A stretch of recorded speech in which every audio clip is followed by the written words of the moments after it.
I can announce anything. I can, you know, right.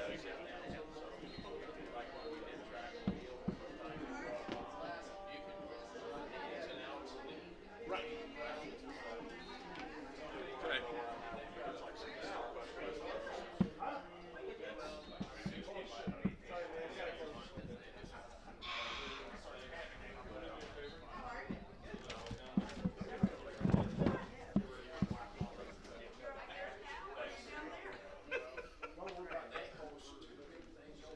Right. I knew that one.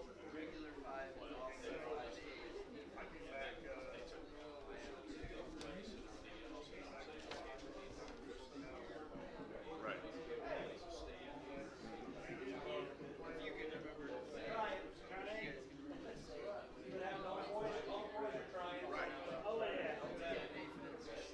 Right.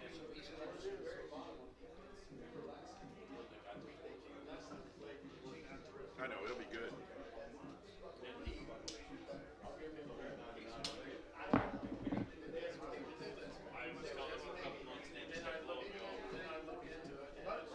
Yeah, it's big money. It's not little. It's big money. But big money too.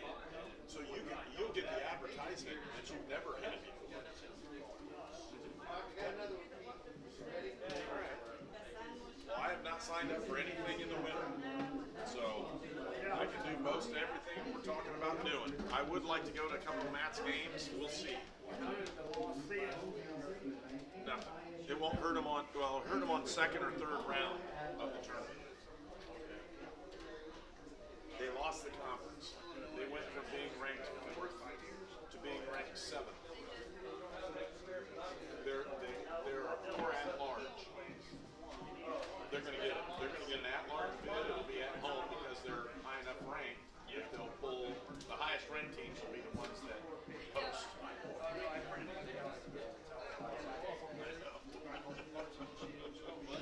They're an ISC. They do ISC and you have to pay $8.50 a shot. I know.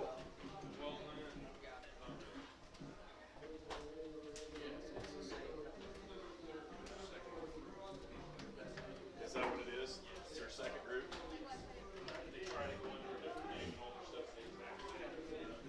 What's the name called? Oh, SRA. I know what that is.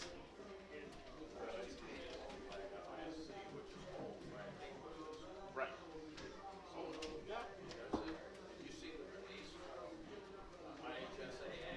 Yeah, they're gonna make everybody pay online.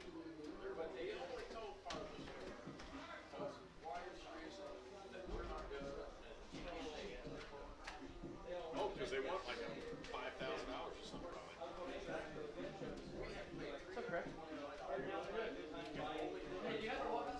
Right.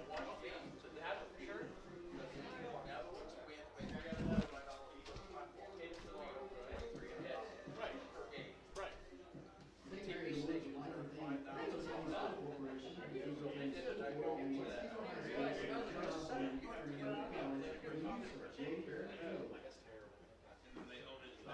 Right.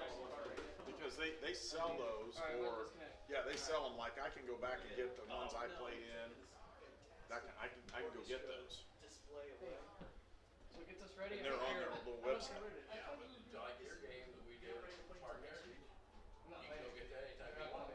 Right. Yeah, it sucks. Oh yeah. You gotta switch it to ox, okay? Somebody giving you grief. What's up? How are you? Good.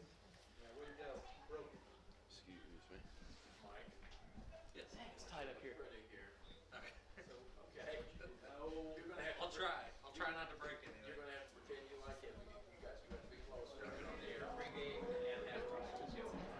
Yeah, we about right. And this thing doesn't start focusing until about 3 feet. Right.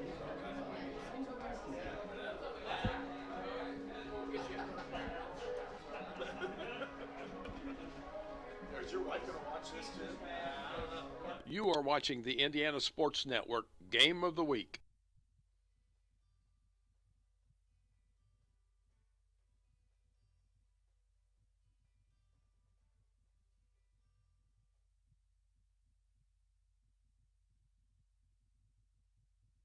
This program is a copyrighted production of Indiana Sports Network and cannot be shown, reproduced, or redistributed in any way or in any form without prior written permission from Indiana Sports Network. Welcome to the beautiful historic campus of St. Mary of the Woods College. You are watching Midwest Sprint Football League semifinal action on the Indiana Sports Network. Exciting St. Mary of the Woods College men's basketball coming soon to Indiana Sports Network. You are watching Midwest Sprint Football League semifinal action on the Indiana Sports Network. A Plus Printing is your best place for uniforms, programs, t-shirts, and hats, plus screen printing, business printing, and documents. Get all your promotional items, including koozies and coffee mugs. Just give Kevin a call. A Plus Printing does it all. The Fellowship of Christian Athletes has the mission of leading every coach and every athlete into a growing relationship with Jesus Christ and His church. Through camps and huddles, character coaches, and special events, we are making an impact in West Central Indiana. Check out where you can get involved at our website, wcindianafca.org. FCA, we are the heart and soul in sports. Laser engraving at its finest by Fearless Designs is now available. Cups, bats, gloves, license plates, and almost anything you desire can now be a laser engraved gift for your family and friends or a promotional item for your company.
Laser engraving at its finest by Fearless Designs is now available.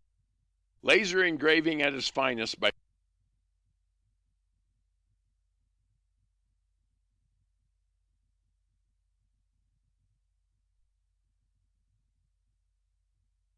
You are watching the Indiana Sports Network Game of the Week.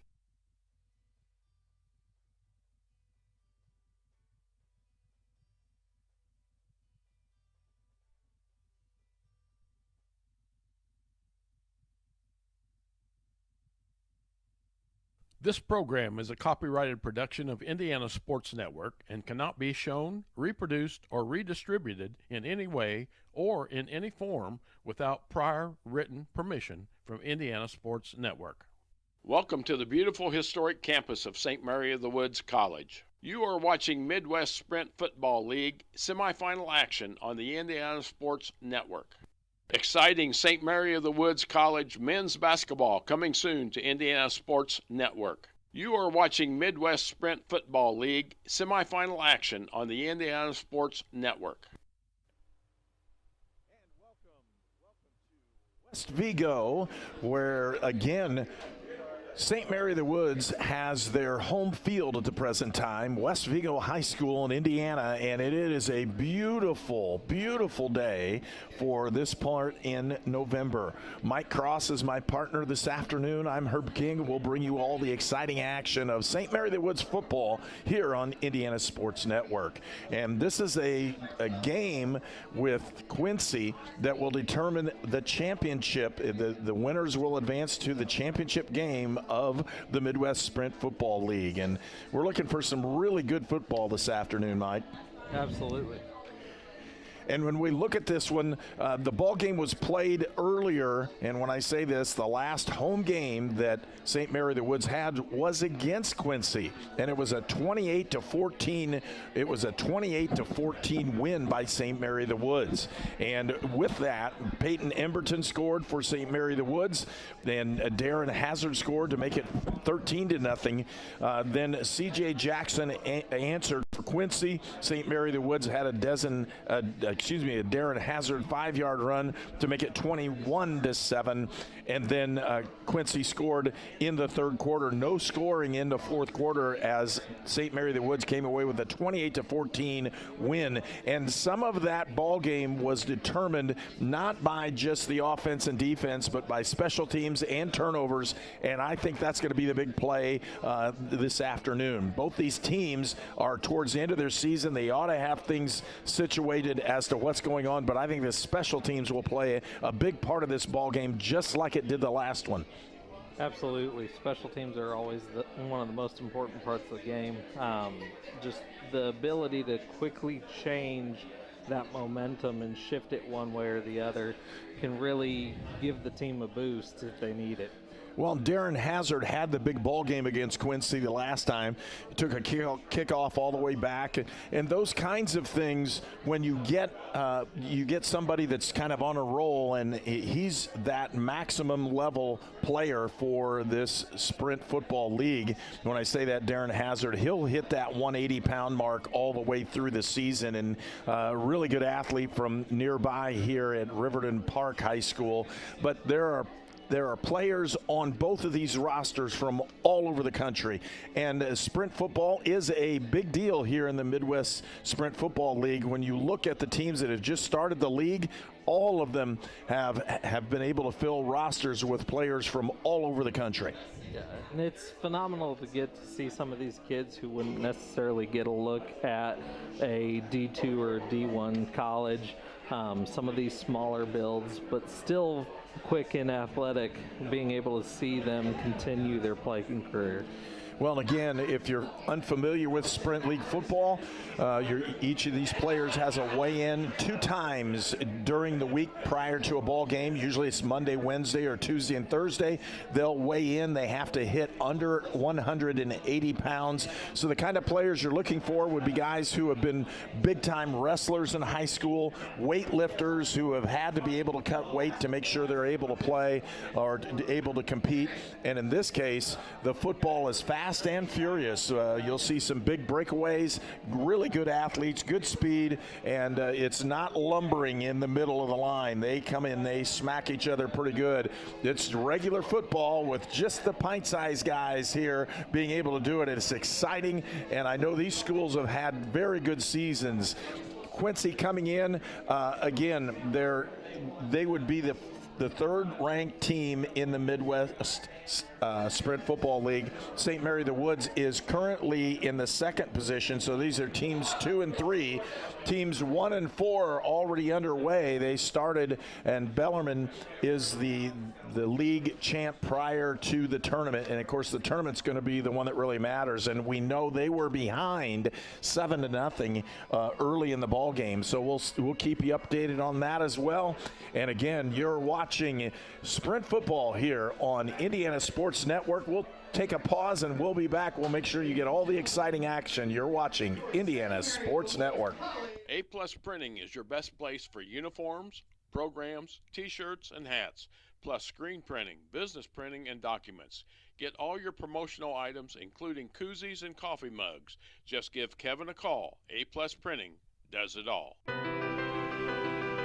The Fellowship of Christian Athletes has the mission of leading every coach and every athlete into a growing relationship with Jesus Christ and His church.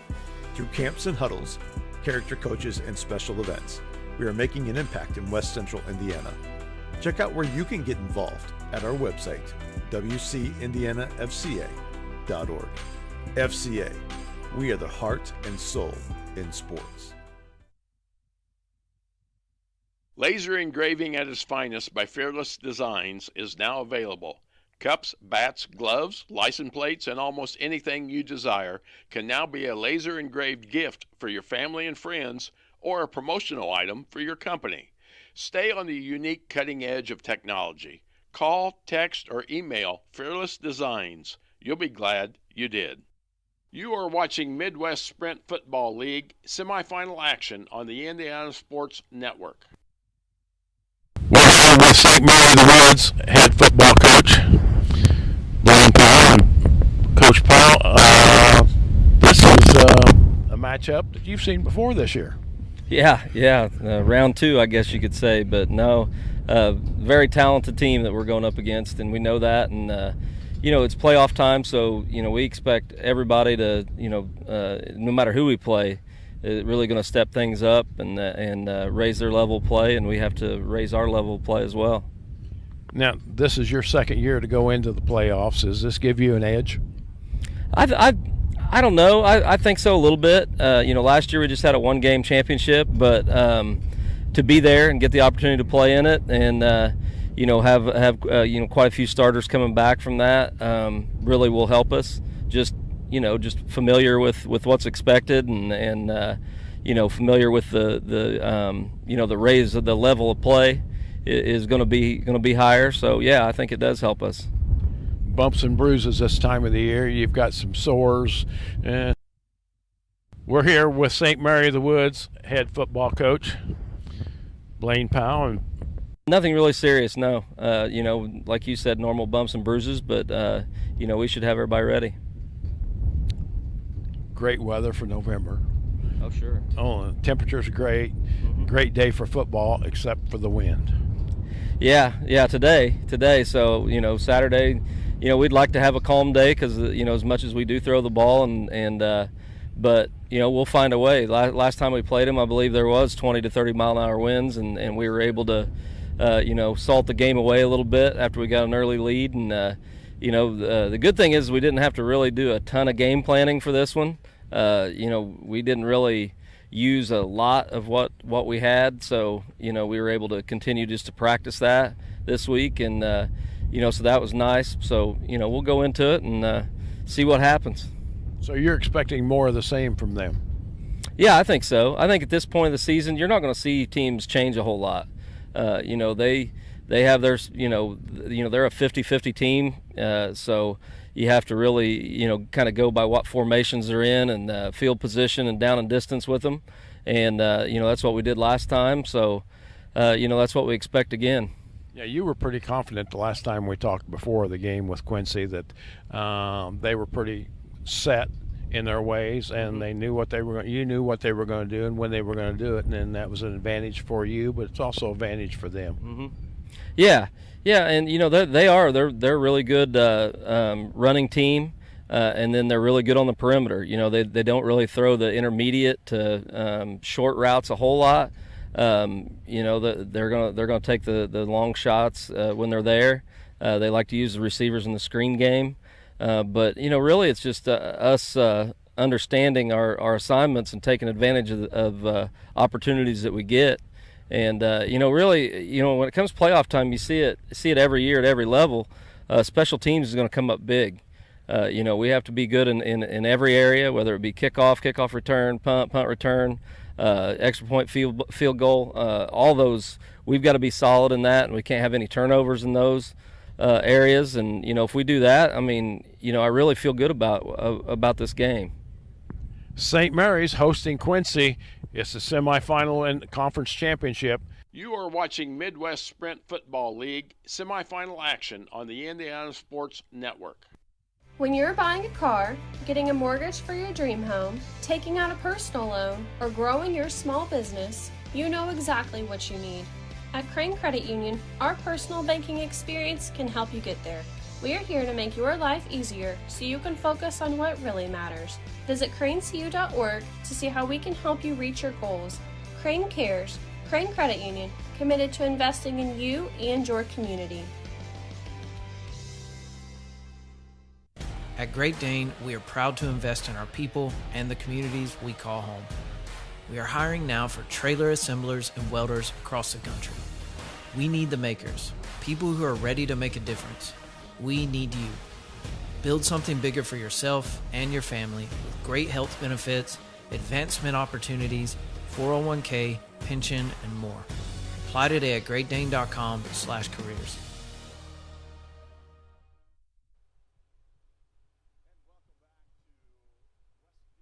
School, home of St. Mary of the Woods College football for this year. And again, really happy to have you along, and we're happy to have the opportunity to broadcast the Midwest Sprint Football League semifinals. And again, Quincy comes in, again, the third-ranked team, or the third-rated team here in the conference, and they'll take on the second team in conference standings, which is St. Mary of the Woods, for a chance to play in the championship ball game this next week. And both of these teams have played once before, and we'll see what's going to go on with this one. Captains are out at midfield, and they'll have an actual live coin toss on this one from what we know, as they're getting their instructions right now.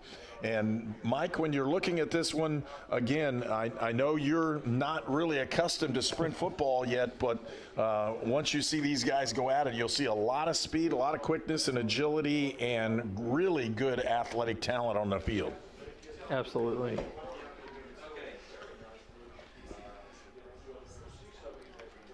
And they're looking like they're getting ready to toss this one up in the air. We'll see if we can figure out what they're going to do right now. Tosses up, and they're saying who ended up with the toss. They're talking to Quincy. It looks like they've won the toss.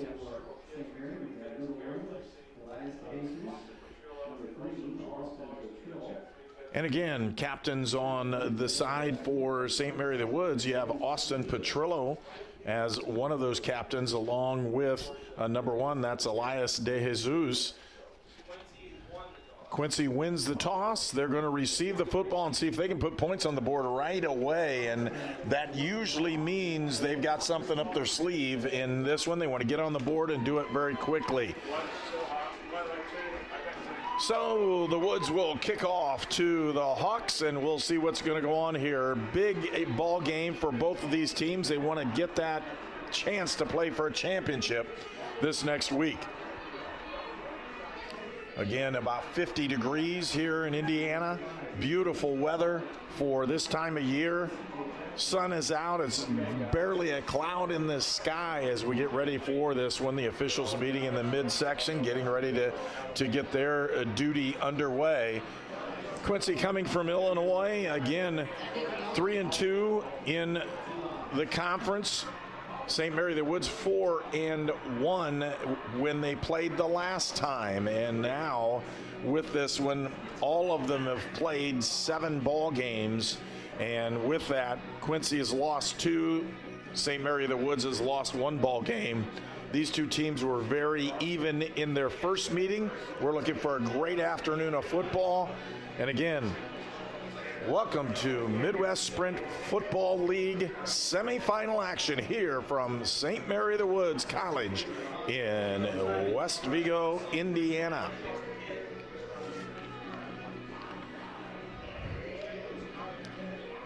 Getting ready to kick this one off for St. Mary the Woods is number 35. That's Joshua Wentz.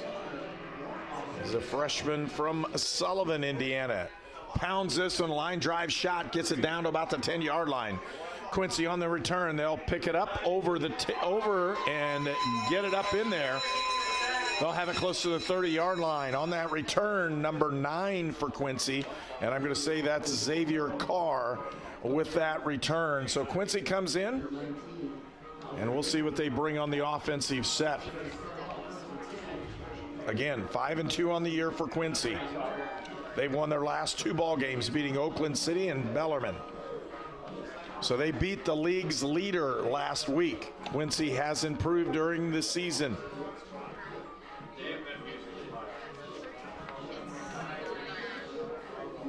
And the officials trying to set the football. They'll rotate footballs back in and out on this one.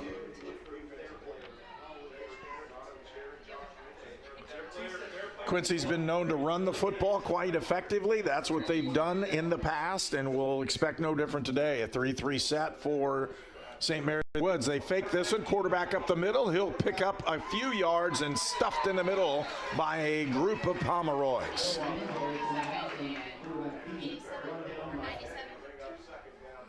That'll bring up second down at about 7 yards, as we'll give him 3 on that carry. We're able to talk to a lot of different people about sprint football throughout the weeks here at St. Mary the Woods. And again, what you're going to see is a lot of quick, athletic guys, especially even on that offensive set. Again, another 3-3 set. 6 men in the box. They're going to hand the ball off the running back. He's got room up the side, and he makes a great cut and gets up in there for a first down. A running back for this one was C.J. Jackson, who picks up the first down for the Hawks. It'll be 1st and 10, ball resting at about the 43-yard line.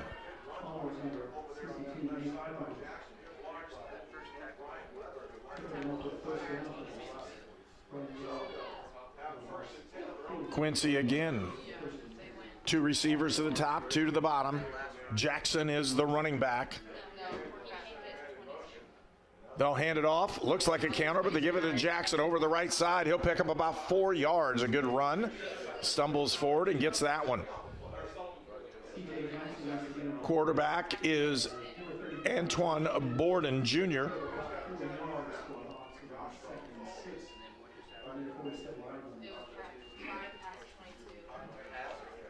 He gets the play. He'll step back into the huddle.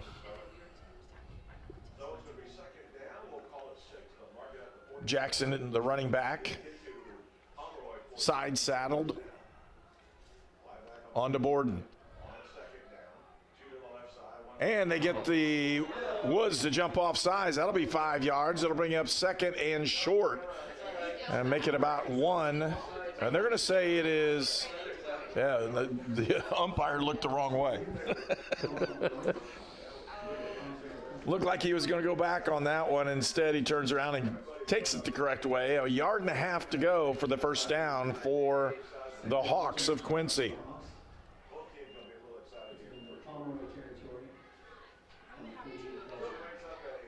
Second and short. Borden is your quarterback. C.J. Jackson along the side. I'll hand it off. Jackson up the middle. No, he bounces the outside and he gets stuffed short. He lost a 0.5 yard. It'll be 3rd and 2. Looks like 55. Jake Skinner on the tackle there. Skinner from Sullivan, Indiana. And it's 3rd down first one of the ball game. So 3rd and short. Here comes Quincy just over the 50-yard line. The ball rests at the 49. Jackson setting aside Borden. They pull for the counter, and Jackson's close to the first down. They'll say he's got it. It'll be 1st and 10 for the Hawks as he moves the chains up to the 46. Good push by the back there, making sure he got across the line on that one. Well, and when he made that cut, again, they're running counter or power off the counter, and nice job by Quincy. St. Mary the Woods going to have to spill that guy and make sure he can't get it cut up and go forward. He has to make him go lateral and try to catch him off the back edge. Jackson still the running back. They're going to put a motion, man in motion. They're going to hand the ball in the jet sweep. They got the edge, and he gets cut down for about a gain of about 3 yards. And you'll see, again, these guys are really going hard on that one. He picks up about 3 yards. It'll be 2nd and 7.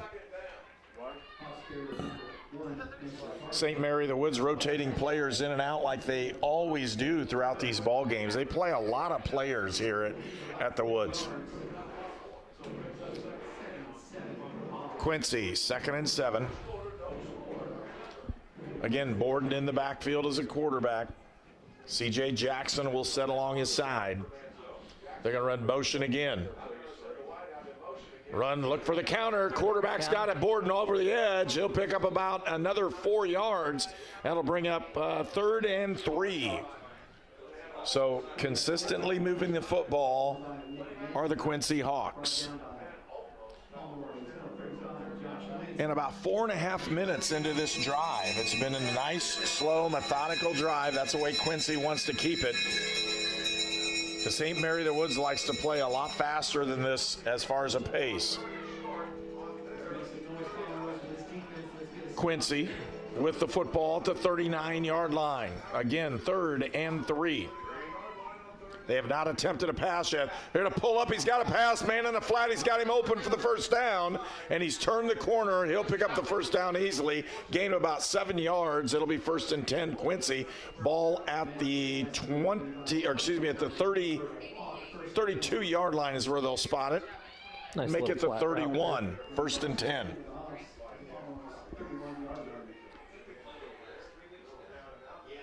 Quincy breaks the huddle pretty quickly as they move the chains. Borden takes it, hands it off to Jackson. He makes a cut, a good one. He's in the clear, and Quincy's going to score first in this contest. I don't see any flags down. It's a touchdown for the Hawks, and they're going to lead. That touchdown comes at 9:36 here in the first period.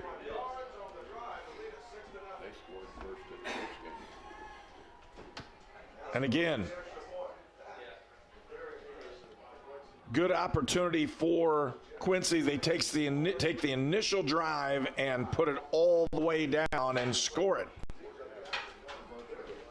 And we'll be ready for the extra point. We'll see if the Hawks can convert on this one as well. Snap a little low. He gets it up, and it looks good. It is good. It's 7-0 Quincy here from St. Mary the Woods, and we'll pause for a break. You're watching Indiana Sports Network.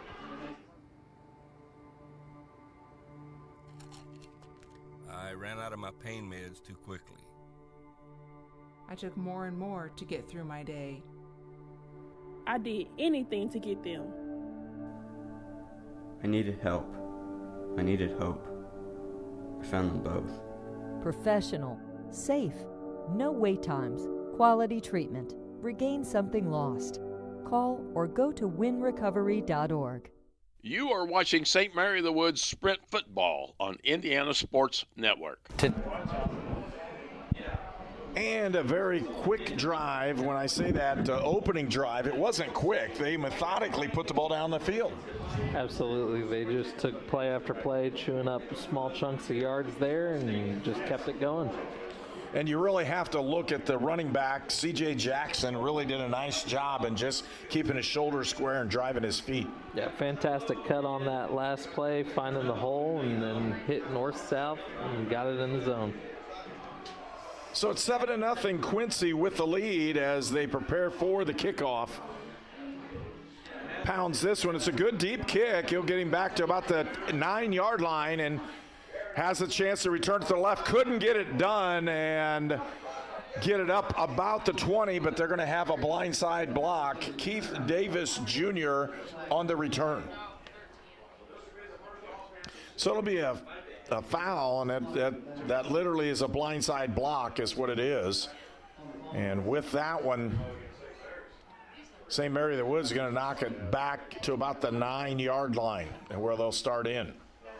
That's a big penalty coming on one of these special teams plays here.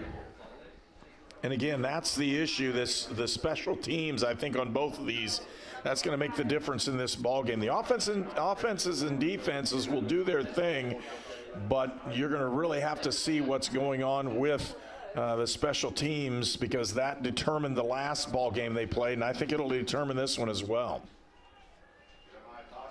A 2-by-2 set here from Woods. Toski, the quarterback. St. Mary of the Woods will rotate multiple running backs into the ball game. Toski takes the snap. He'll hand it up in the middle, and a good run, and he'll pick up 4 or 5 yards on that one. And St. Mary of the Woods, the offensive line, just hammered people up front. Pick up good yardage on their first run of the day. Running back is Deuce Alloway. Excuse me, I just looked at the wrong roster, didn't I? Running back is Patrick Perea. Perea has been the Mid-States Football League Player of the Week in one ball game this year on the offensive side. Perea is stout running back. They'll hand it again. Perea up the middle, close to that first down yardage. He's really close. They're going to give it to him from the one-line judge, and they are. That'll be a first down for St. Mary of the Woods. Oh, they got. Yep, chains are moving.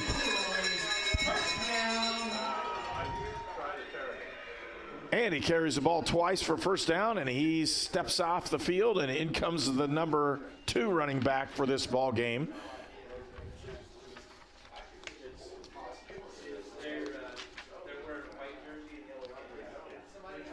And St. Mary of the Woods with the running back. They'll hand it up the middle, and another 3 or 4 yard gain as a good drive up in there.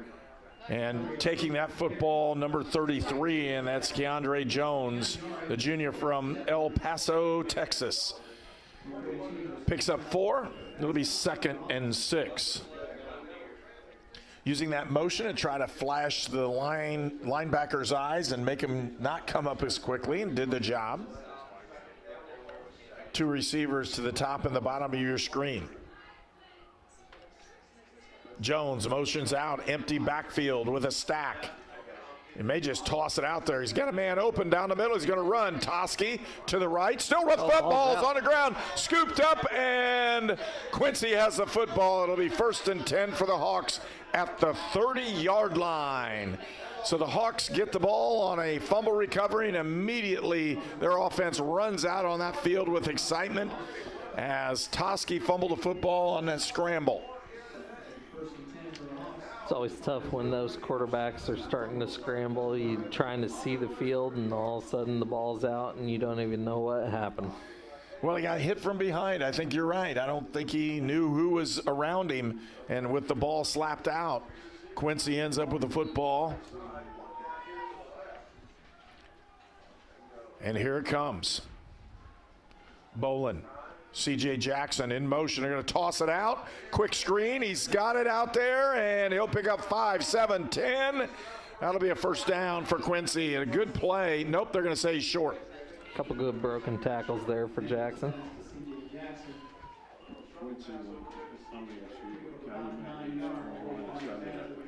So at the half, Calumet leads Bellarmine 21-7 at the half. 21-7 at the half. 21-7 at the half. That means a big deal for both of these teams. They'll be able to host whoever wins the ball game if that score remains the same. There's an illegal procedure. Somebody moved in the front line. That'll march Quincy back 5 yards and make it 2nd and 6 instead of 2nd and 1.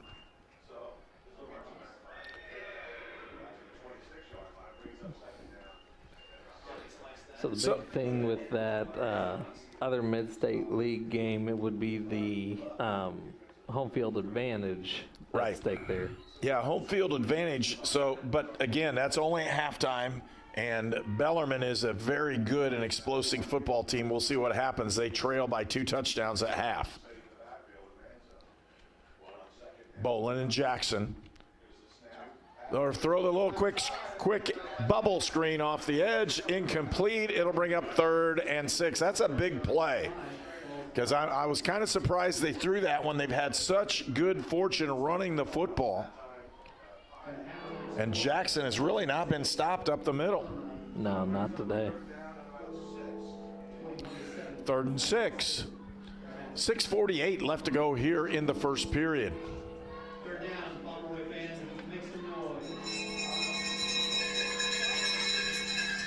So a big 3rd down play here for the Hawks. Sets, play action. He goes to throw it. He's got an open lane. He's got a man open in the end zone. Oh, and he overthrew him, had him wide open at the goal line and misfired, threw it out of bounds. It'll bring up 4th down. Now the field goal kickers. We're going to see what happens. Both these teams have some. They can use them, and they're going to use it. So a field goal attempt is coming up for Quincy to see if they can put them up 10-0.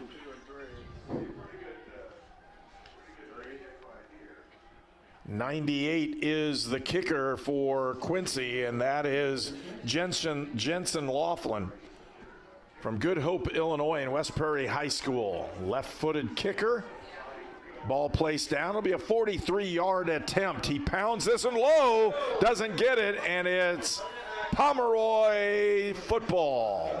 They held on the drive. The Pomeroys did not get burned off the turnover. That's a big move for St. Mary of the Woods, holding Quincy to a missed field goal attempt. It's 7-0, Quincy with the lead.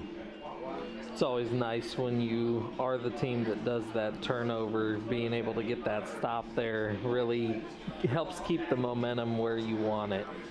Well, should shift it back. Quincy had everything going for him, and with the missed field goal and not scoring on that drive, we'll see what St. Mary of the Woods can do. 2 receivers at the top of the screen, 2 to the bottom. Toski is the quarterback. Motion to the outside. They'll hand the ball inside. Running back makes a move. He'll pick up a yard as it'll be 2nd and 9.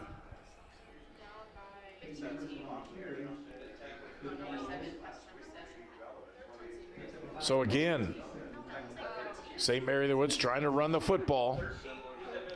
Did a nice job there. Peyton Emberton is the running back for St. Mary of the Woods. And Emberton, a running back from Whiteland, Indiana. He scored the first touchdown of the ball game the last time these two teams met. Toski looking deep, doesn't have anybody. Still looking, going to fire it out there, and incomplete pass. It hit the ground. It'll be 3rd and 9, but they're calling something. One of the officials is going to come in and talking. He didn't like something that went on, and he's got a sideline warning. Either that or he hit somebody on the sideline, or he's got a hold, because there is a flag down, but it's off the field. You can't see it. That's why the side judge went flying in there. It's an illegal participation. They're going to say somebody's on the field that shouldn't have been on there. They're going to say got hit on the sideline is what it is. Sideline interference. Takes them back here. And that's a huge penalty. It's a 15-yarder, so it'll be half the distance at that point. By the sound of it, it appears as though somebody from the sideline got onto the field. That's kind of what happened. So I'm thinking somebody ran into him. That's a different motion than they have in their different way to signal it than it is in high school on that one. With that, it's third, and we're talking about 22, third and 22.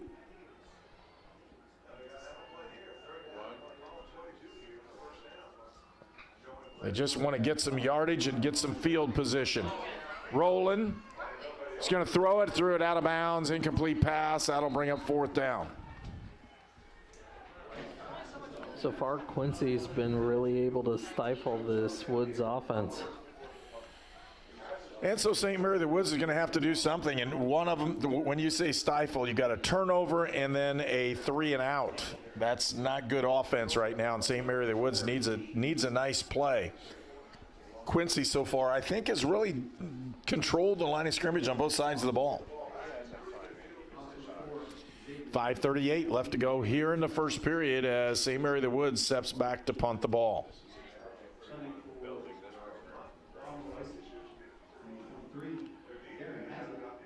Hazard back to punt. He'll pound this one. It's going to roll, and ball's loose, and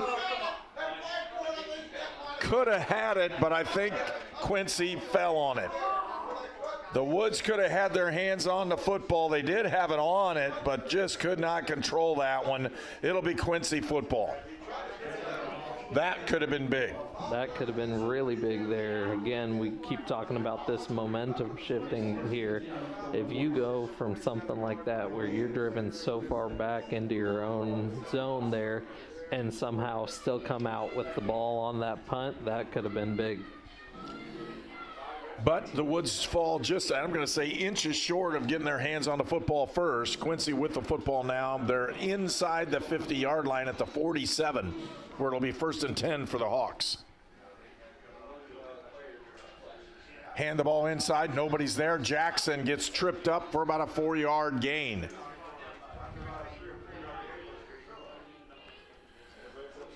That'll bring up 2nd and 6.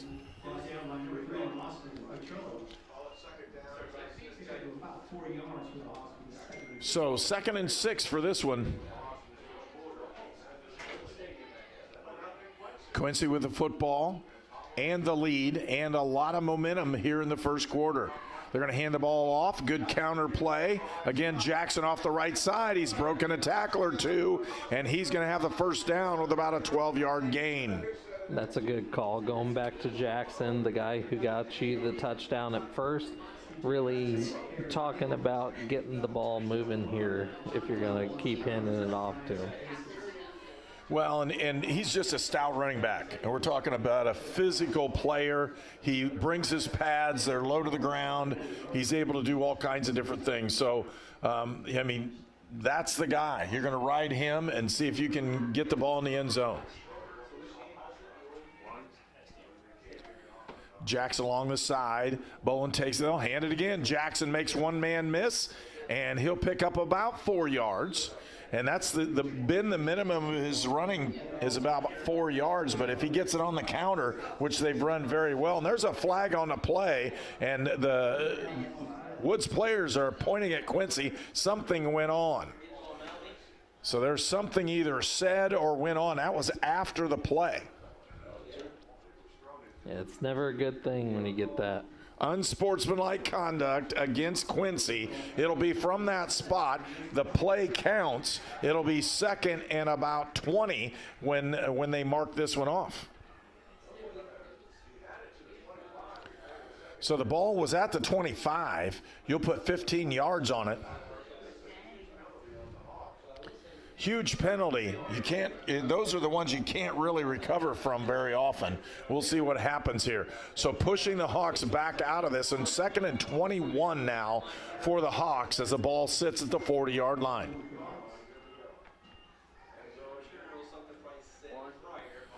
They'll hand it off inside, and he's bottled up right in the middle. He'll gain a yard maybe 2 as they drop him. Football, they said, was down. Again, St. Mary the Woods just continues to claw at it to see if they can get it out. They did, but it was after the whistle or his forward progress. Got to give them credit for trying to work their way back into this. Like you said, just clawing at the ball, trying anything to get it back. Again, if you've just joined us, Bellarmine is trailing at halftime by 2 touchdowns. So the winner of this ball game could host the championship next week if that ball game continues to be in the same way. Here it comes inside, no play action pass. Had him in the backfield, missed him. Open, throws it up. It's caught. It's caught, but he's going to be short of the first down. Brings up 4th down. Boy, he put that one up in the air. I thought that was a pick for sure. Instead, they're saying no, it was an incomplete pass. It was incomplete. I didn't see a signal or anything else on the side. Incomplete pass, 4th down. Here comes the punting unit. Ball's at the 38. And they're going to try to pin St. Mary of the Woods. Austin Petrillo is going to be the man deep for the Pomeroys. And if he gets his hands on the football, he can go the distance. Goes to punt. They're going to call an offsides.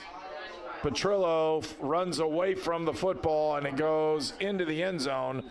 So we'll see what happens. It's going to be an offside penalty against the Pomeroys, and they may punt this one again. Let's see what we're going to do here. They're going to say, no, he did not.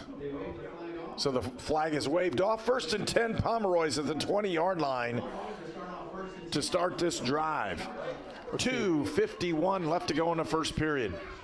Pomeroys hustle out, and they'll get this one started. One of the things, these two teams don't waste much time when they trade the football. So a lot of times you're able to put some kind of a pause in the game or do something. This doesn't happen here. You're immediately on, ready to go. They're using a card system. They shout out the number, and away we go. Motion. Hand. Nope, they're going to put it to the outside. Quick screen. Didn't get very many yards, maybe a yard or two as he fell down on that one. That could be setting up the deep one later on because they did jump that play pretty quickly. Bit of that Miami motion there where they motion the inside guy out. Trying to switch the defensive back so they'll back off. He did a good job on that. He's just got to get more forward progress. Lost his footing, fell down for a 2-yard gain. 2nd and 8. Another condensed set here.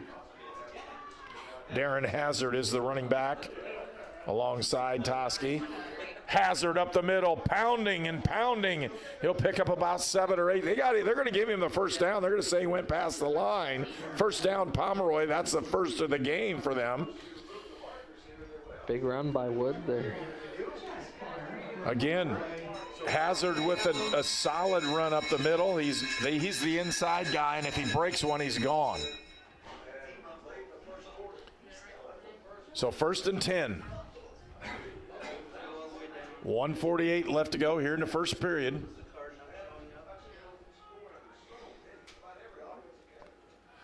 Unbalanced set. They're going to hand it off inside, and a pretty good run that time by number 2, and again, that's Patrick Perea, the running back from Amarillo, Texas. Taking a page out of Quincy's book here on these last 2 plays, just pounding it up inside. Couple cross blocks and traps up the middle, trying to get some seams that they can run through. Both defenses have done a pretty good job. Motion. They'll put it up the middle. He makes one man miss, and he's got the edge. If he can get there, he can't. He's hemmed in, but it's a face mask. They're going to call a face mask charge. They're going to, and again, the player from Quincy saying, no way, I had him in a shoulder pad. And they're going to talk this one over.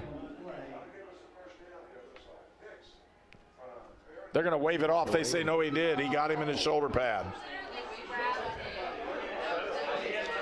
And again, arguing for that one was Ray Lingard from St. Louis.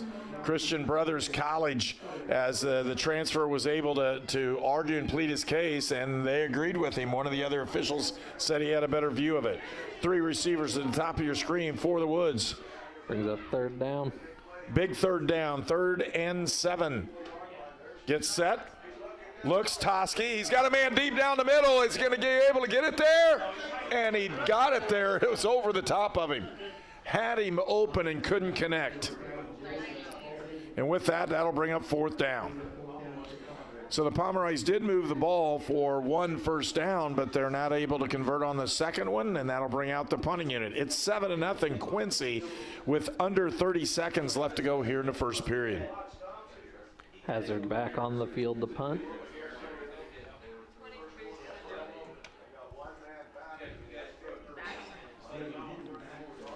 And again, for St. Mary the Woods, it's Darren Hazard. The freshman going to punt this one. Does so. End over end punt. And it goes out of bounds. It'll be somewhere near the 40-yard line as they run this one back. And we'll pause. We'll be right back for more action here on Indiana Sports Network.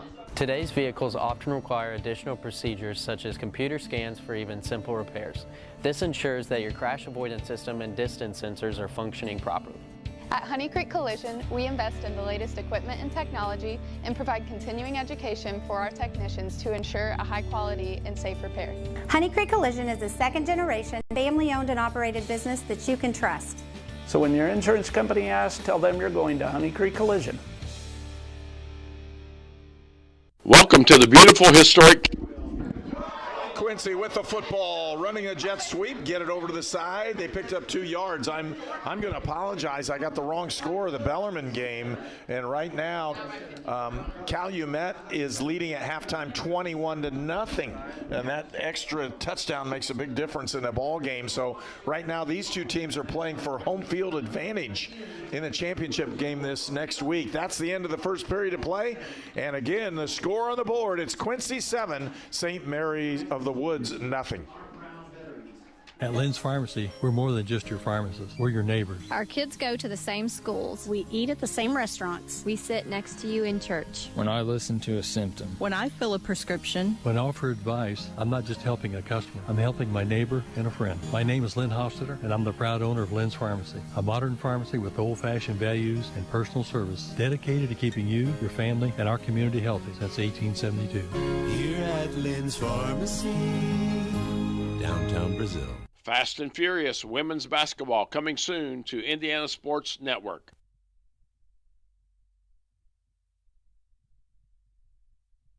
At Indiana Land and Lifestyle, we go to great depths to list and sell your property. If your agent isn't willing to go to these depths, 6 acres with bass, to list and sell your property, don't you think that's a little fishy? And there's fish everywhere. Oh! And snapping turtles! For all your Indiana land needs, check us out at indianalandandlifestyle.com. Oh, that's gross.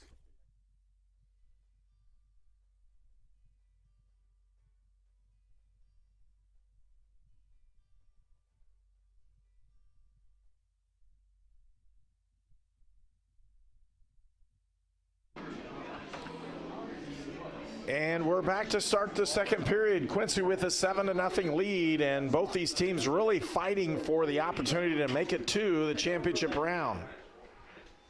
Championship game, they're going to run that play again, and a nice tackle that time. You can see the stunts up front by St. Mary the Woods caused Quincy all kinds of problems. They had linemen actually hit the backside puller, and that left a lineman on the front side unblocked as he immediately hit the running back. It's 3rd and 9. And that's something they had to do. They had to do something that injected some life into that defense there. Well, and they were able to, I think, chew a little bit on the sideline, get a little bit of the adrenaline going. And again, a good defensive play that time, but they really need a big one here. 3rd down and 9. Quincy with the football. at the 36-yard line, and they're going to have a delay of game called against Quincy, and that's going to hurt the Hawks. They'll move the ball back 5 yards. It'll be 3rd and 14. So far, it's really just been procedural things that have really started to hamper this Quincy offense. Yeah, and with that, we saw a lot of mistakes and penalties the first time Quincy played here. That's what caused them a lot of problems. And again, special teams, we've seen those come really close to breaking down for both sides. Quincy with the football. 3 receivers at the top of your screen, including the tight end. They'll move them out, go to set up. Quarterback pulls it deep. It's up and picked off. And even though that acted just like a punt, it raises the level of play for St. Mary the Woods. So St. Mary the Woods ball, 1st and 10 at the 31 when we return for more on Indiana Sports Network. Your All-Pro running back Jonathan Taylor here for York Automotive. Looking for an All-Pro deal on your next car, truck, or SUV? York is my #1 pick. With over 600 vehicles in stock, York has the largest selection to meet your needs. We're talking new, pre-owned, and commercial vehicles. Take it from one All-Pro to another, York has your best deal. Shop online at yorkautomotive.com and we'll show you why we're not #1, you are. Woods with a football. Quick throw over the middle. He fumbled it. Again, another fumble. The ball's loose. It was pulled out of there, and it looks like Quincy could have their hands on the football. It's dead. They're not saying who's got the ball yet. First down, Quincy. So a quick throw, a good completion, a ball ripped out of the receiver's arms. Quincy with the football, and the Hawks have it. 1st and 10, so the Hawks really gain great field position off of those turnovers. That's a killer for Woods. They're just getting the energy from the interception just to turn it right back over. 3 receivers to the bottom of your screen here with the H-back. They're going to hand the ball up the middle running. He bounced to the edge, and he probably shouldn't have. Good job by St. Mary the Woods just corralling C.J. Jackson. He lost a couple yards on that one. They're going to say he lost 1. Host of Pomeroy's making the gang tackle there. Well, and you've really got to like the way it didn't slow down or slow down how the Pomeroys are playing defensively as they just came after him that time. Looks like we got an official's timeout here. May have blood on him or something. Yeah, some sort of equipment issue, it looks like.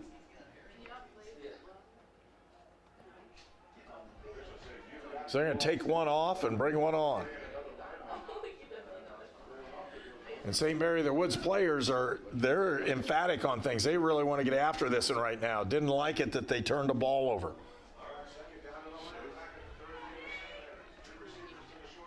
Three receivers here, closest to your screen.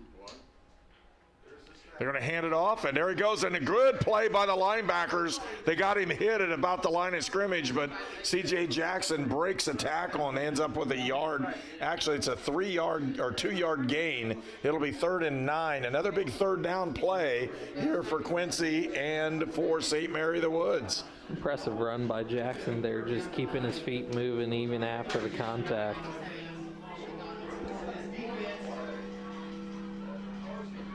12:15 left to go here in the second period. Again, the winner gets to advance to the championship game of the Midwest Sprint Football League. Three receivers here to the bottom of the screen. Bolin takes it out, looks for Jackson, nothing. Has an open area, man down the middle, and he got him. Right down inside the 20. They're trying to rip the ball out, and they push him out of bounds. Great catch that time for number 11, and that's Cameron Pye.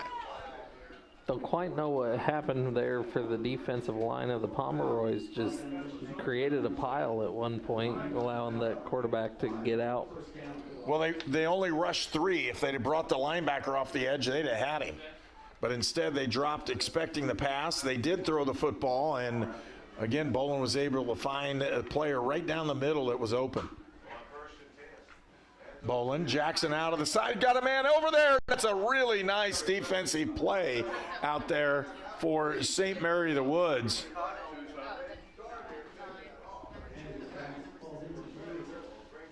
Again, players really going after it that time. 35 looks like Joshua Wentz.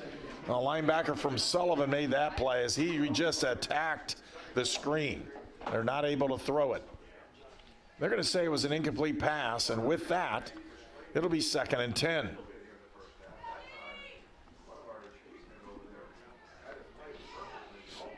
Three receivers to the top of the screen. Bolin looking, they're showing blitz. And here they come. Throwing it up, down the middle, nobody's there. He just tossed that one up. He didn't have a good route being run by either receiver for Quincy, and he just threw that one into an empty area of the field. Looked like pretty good coverage there by the Pomeroys, keeping them corralled. So 3rd and 10. Again, they're close, and they'll try a field goal at this range.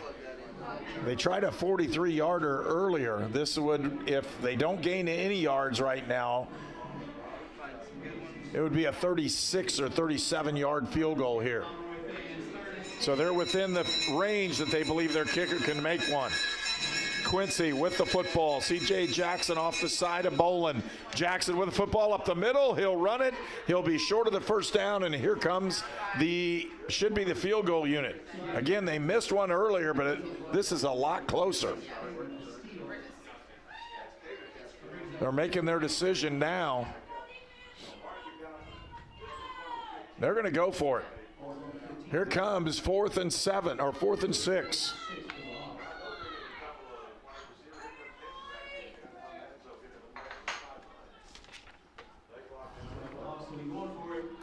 So 4th and 6, this is the biggest play of the game so far. A 7-0 Quincy lead. They're going to hand it. There's a counter, and they got him. No, they didn't. He got loose, and he's still loose and driving, but they've corralled him in, and he'll be short of the first down. Turnover on down. St. Mary of the Woods with the football when we return for more action on Indiana Sports Network.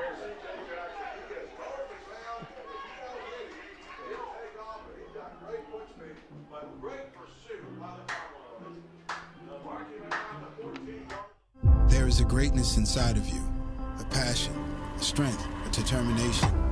So embrace it. Embrace the greatness that you bring to everything you do. Embrace the idea that you can do work that makes an impact, work that keeps the country moving forward in our Toski takes the snap, handoff up the middle, good run right down the pipe, and the ball's loose again. That ball is loose. Another potential turnover. The Quincy says they have it. No one has signaled of that. An official has not signaled yet.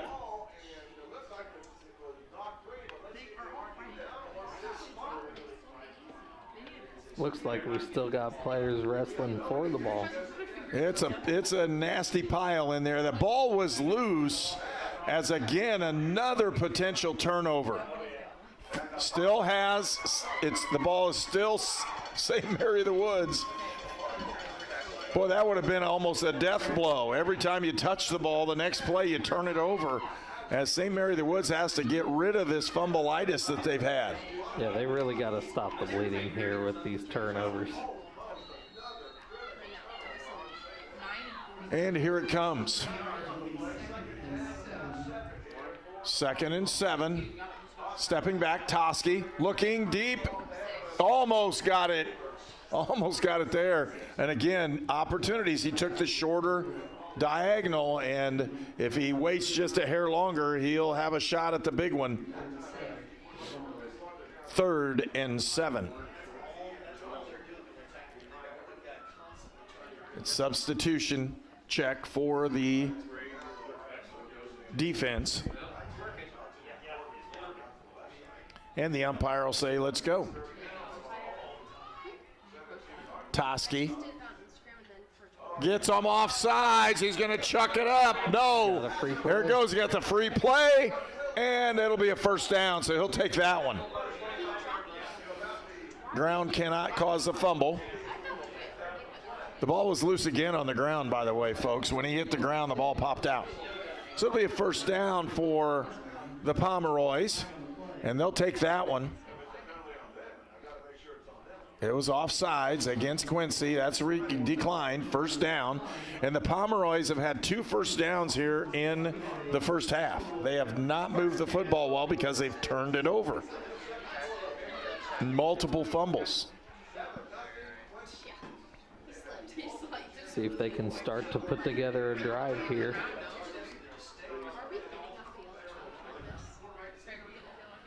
Trying to get them lined up. 12 seconds left to go on that play clock. Yeah, some confusion there for the Pomeroys. They'll get them set. And they got to call a timeout. And with that timeout, we'll take one as well. You're watching Pomeroy football on Indiana Sports Network. There is a greatness inside of you, a passion, a strength, a determination. So embrace it. Embrace the greatness that you bring to everything you do. Embrace the idea that you can do work that makes an impact, work that keeps the country moving forward and our economy strong. Because not everyone has what you have, and that's exactly what connects you to all of us at Great Dane. There's greatness inside of you. Are you ready to embrace it? Treatment for those with mental illnesses and addiction issues has evolved over the years. In the late 1960s, Indiana's mental health system began to take shape. From 1971 to 2021, Hamilton Center has touched the lives of thousands of people in Central and West Central Indiana. We are committed to the latest therapies to improve the quality of life for those with mental illnesses. Treatment works. Recovery is possible. And thank you, Indiana. So with that timeout to save them a penalty, here comes St. Mary the Woods. Closed trips formation at the top of the screen. He'll hand it off, gets nailed in the backfield. Emberton can't go anywhere, and he'll lose a couple yards. Make it 3, 2nd and 13. That Quincy D line just working out there, trying to keep him in the backfield. Well, they did a nice job. They're trying to run a pin and pull scheme, and it didn't get there. And a nice close by the defensive end on the wide side of the field.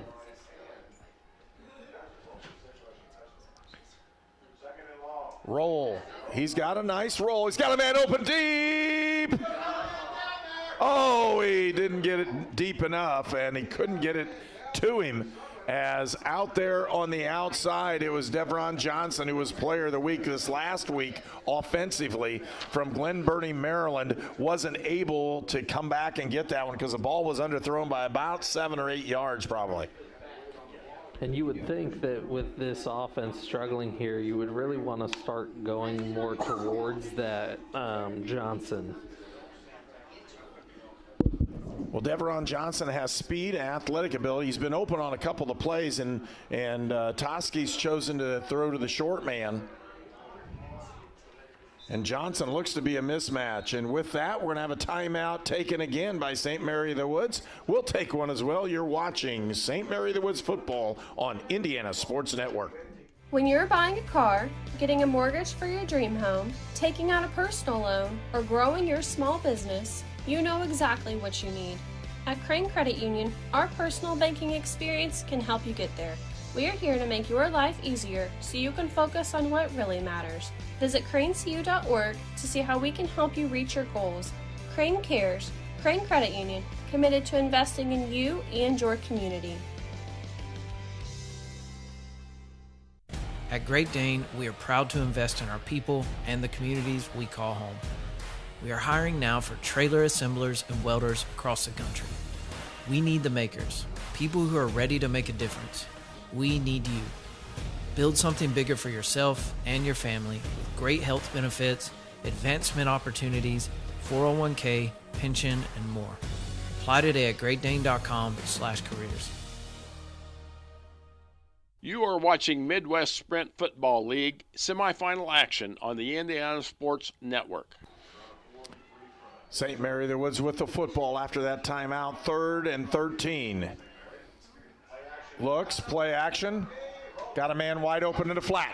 Can he make the move? He's got the first down and more. Here he goes down the left sideline for a first down. A nice play for St. Mary of the Woods. Corbin Cleveland, the wide receiver, sophomore out of Missouri City, Texas, with the catch and run as he took away the opportunity of the corner to make a play. Did a nice cross move for a first down. Biggest play of the day for the Pomeroys so far on offense. Ball to 43, 1st and 10. They're going to hand it. Nope, pump. He's going to have to scramble, and he got nailed back there. He's going to lose almost 10 yards. Quincy bringing the heat there. Didn't have any way to get rid of that one, and he just kept backpedaling a little bit after it, trying to get away. Lost a few more yards on it. It'll bring up it'll look like 2nd and 20.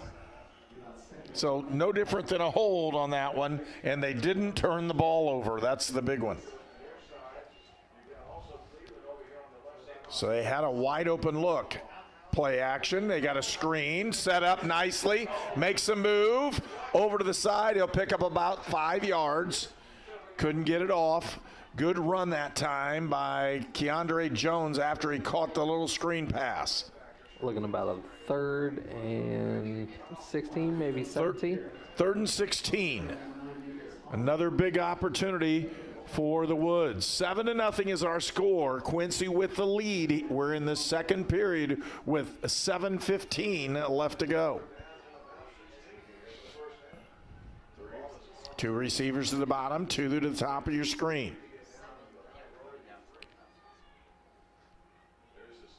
Play action again. Looking, Toski. Toski's going to try to run for it. He's in the open field. He'll get up there, but not too far. He'll pick up about 6 or 7.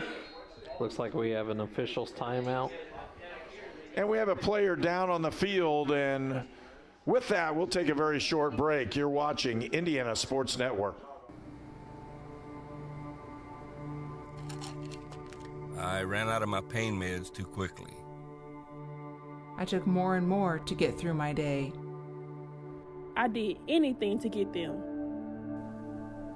I needed help. I needed hope. I found them both. Professional, safe, no wait times, quality treatment. Regain something lost. Call or go to winrecovery.org. Punt for St. Mary of the Woods, and Hazard puts one down inside the 10, down to the 6-yard line. He wanted the coffin corner. It didn't get out of bounds, but it did its job. And with that, Quincy will have the football when we return for more on Indiana Sports Network. Today's vehicles often require additional procedures such as computer scans for even simple repairs. This ensures that your crash avoidance system and distance sensors are functioning properly. At Honey Creek Collision, we invest in the latest equipment and technology and provide continuing education for our technicians to ensure a high quality and safe repair. Honey Creek Collision is a second-generation, family-owned and operated business that you can trust. So when your insurance company asks, tell them you're going to Honey Creek Collision. Welcome to the beautiful historic campus of St. Mary of the Woods College. Quincy goes inside. They got him back close to the 2-yard line as they got in there quickly. It was a huge blitz opportunity for them, and they said, hey, let's go get him, see what we can do here. That could really turn the tide in this one. And that's what Wood really needs right now, is trying to get that momentum back in their favor. They got that great punt there within the 10-yard line. Now you're bringing the heat on defense. Let's see what they can do. Just under 6 minutes to go in the 2nd period. Motion across. They're going to try to give the quarterback up the middle, and he gets just back to almost the original line of scrimmage. They're going to say short of that. It'll be 3rd down, and it looks like about 11. Ball to 5-yard line. Solid defensive line play there. And St. Mary the Woods really wants to put the heat on this one. We'll see if they bring him off the edge. See if they can't get the ball back here. We got about 5:18 left in the quarter.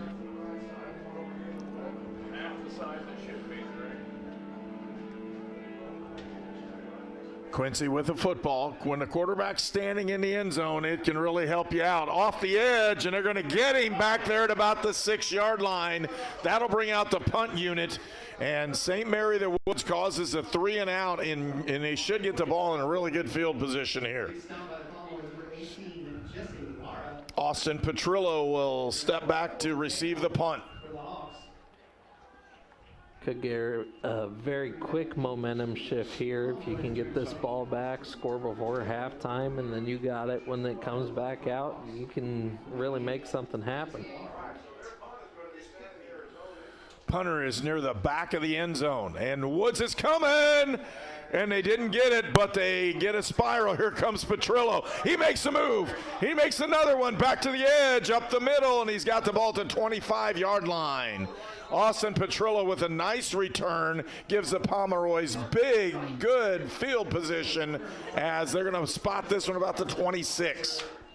At Lynn's Pharmacy, we're more than just your pharmacist. We're your neighbors. Our kids go to the same schools. We eat at the same restaurants. We sit next to you in church. When I listen to a symptom. When I fill a prescription. When I offer advice, I'm not just helping a customer. I'm helping my neighbor and a friend. My name is Lynn Hofstetter, and I'm the proud owner of Lynn's Pharmacy, a modern pharmacy with old-fashioned values and personal service dedicated to keeping you, your family, and our community healthy since 1872. Here at Lynn's Pharmacy. Toski with a slant, got him down in there. Did he drop it? They're going to say he caught the ball and got an 8-yard gain on it. Perea in the backfield next to Toski. Don't be surprised if they dump it out onto him pretty quick because he was open off the edge. They're going to give him 7 yards on the catch. I think I saw a double pump there where the receiver had to go back and secure the ball. Perea sitting off the right side of Toski. Motion. Looking. Went to throw back. Down the middle. Had him open and dropped it. But he did get hit, and he really strung him out on that one. When I say it, he was open. The pass was a little bit off. It'll bring up 3rd down. So 3rd and about 3. Ball to 20-yard line. Plenty of opportunities right now for St. Mary the Woods. Don't be surprised if they run it twice here. Definitely in 4-down territory. You want to get back into this ball game and tie it up here at halftime. Absolutely. 3:32 left to go in the first half. They're going to hand this one. Here comes Hazard, and he's short. Just got back to the line of scrimmage, 4th down. So Hazard got tripped up off the edge. It's 4th down. We'll see what St. Mary the Woods is going to do on this one. Big play right now for the Pomeroys. Hazard the back. Showing blitz. Switch the play. And again, everybody's looking at it. They get it off, plays off. Toski running, he's got a man open. He gets the 1st down to Hazard at the 11-yard line. It'll be 1st and 10 Pomeroys as they continue the drive. Just enough there to keep them alive. 2:35 left to go in the first half. Different back is in for the Pomeroys as they rotate another one back into the ball game. Keandre Jones now sitting in that running back position. Toski there, tied into the right. They're going to put a wing now, and here comes Toski. He runs the counter. He's got a middle edge. He goes up the gut, and he's down to the 5-yard line. That's a nice run by Toski, although I don't like the way he's holding the ball. Got that thing out there, as my old coach used to say, like a loaf of bread. You don't want to carry it out there like that. No, absolutely. You want to run with that high and tight grip to keep that ball safe. We've already seen this game, the turnovers and the fumbles. You just can't be doing that. So Toski will set the offense again. They'll give him 8 yards on this when he can get a first down inside the 3. Ball's at the 5-yard line.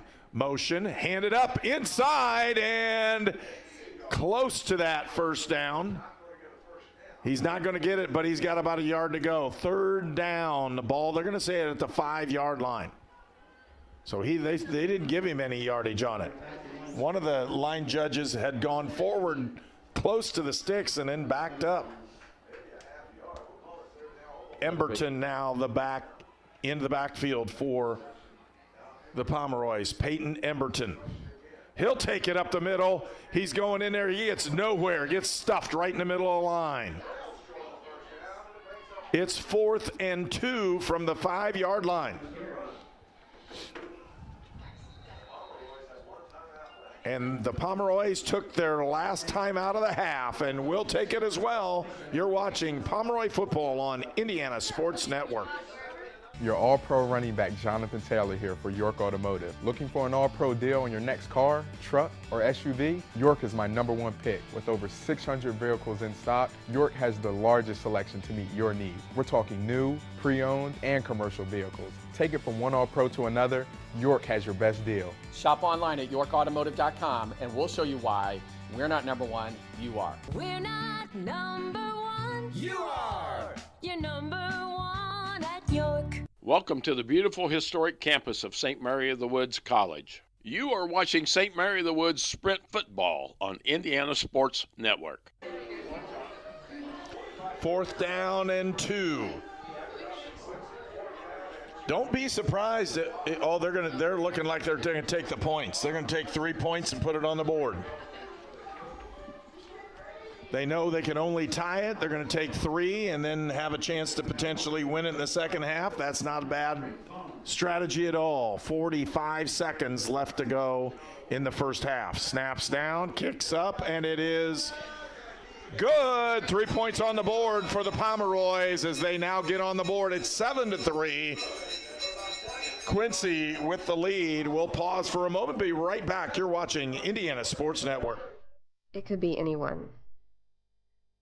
The star student, the all-state athlete. I never thought it could happen to me, that I could lose everything.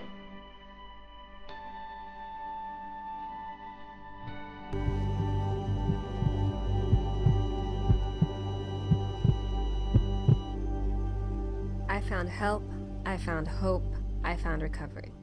I regained something lost. You are watching St. Mary of the Woods Sprint Football on Indiana Sports Network. So St. Mary of the Woods gets on the board with just 40. It was a 45 seconds when they snapped it. We're down to 41 seconds left to go in the first half.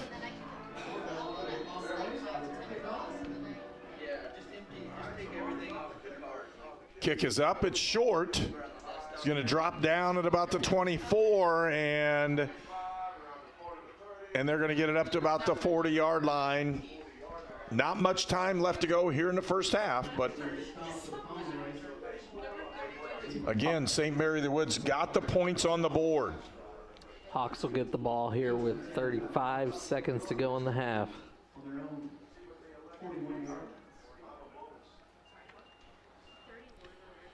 So it'll be 1st and 10, but that's not the issue. The issue is the time.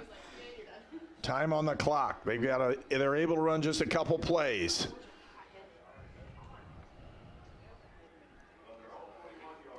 And they'll run it. They're running the football with Jackson. He's got a break down the middle, and he's got a first down. The clock will stop.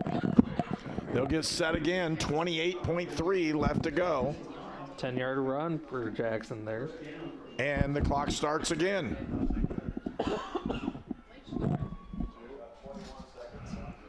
And the clock is running. They've got timeouts if they wanted to use them. They're across the 50-yard line. There's Jackson again, and they bring him down right at the line of scrimmage. Taking it to the half. And they're going to take it to the half, and that'll be the end of the first half of play. Not a lot of scoring, a lot of football. A whole lot of plays that could have gone one way or the other, and it just so happens that with the turnovers that St. Mary of the Woods has, they find themselves trailing here at halftime, 7-3. Quincy in the lead, and we'll come back for our halftime show. You're watching Indiana Sports Network. There was a time when your local pharmacy defined your community. Before the days of long lines and drive-through national chains, pharmacists gave your health personal attention, and you're always met with a familiar face. Back then, your questions were always answered, even when you forgot to ask. In Brazil, Indiana, that friendly local pharmacy has always been Lynn's Pharmacy since 1872. We are a modern pharmacy with the latest technology, still deliver that old-fashioned, friendly personal service today.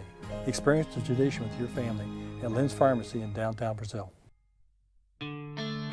Here at Mossy Oak Properties, Indiana Land and Lifestyle, we know hunting property, and our agents have the skills to close the deal.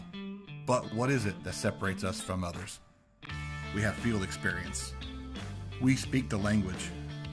We use targeted marketing. We cast a wide net, and we have local contacts. When it comes to buying or selling your hunting ground, let's just say, we're killing it.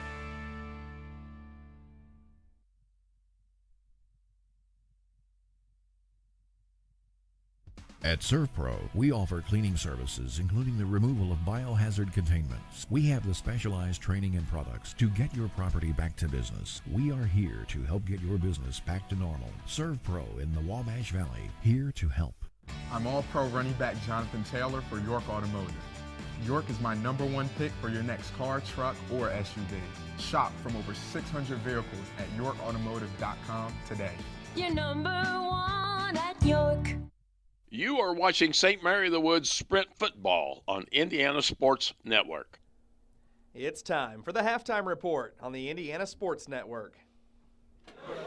Welcome back to West Vigo High School, the home of St. Mary of the Woods College Sprint Football, and we're in the semifinal game here of the Midwest Sprint Football League. Again, Quincy came out right away, drove the ball the length of the field, put it in the end zone, 7-0. And until just 40 seconds left to go in a half, St. Mary of the Woods really didn't mount any challenge, but they kicked that field goal. It's 7-3, which gives St. Mary of the Woods an opportunity to come out with the football to start the second half, go down and potentially take the lead. That's big for the Pomeroys. Yeah, definitely a big gamesmanship play where now you're talking St. Mary of the Woods can come out and get a quick touchdown here. You're talking now they're up 3, and that completely changes the look of what's happening here on the field. Well, and the big issue for St. Mary of the Woods has been fumbles and turnovers. And those turnovers are just crushing every opportunity they've had. Jeremiah Toski passing the ball 7 of 13 for 68 yards.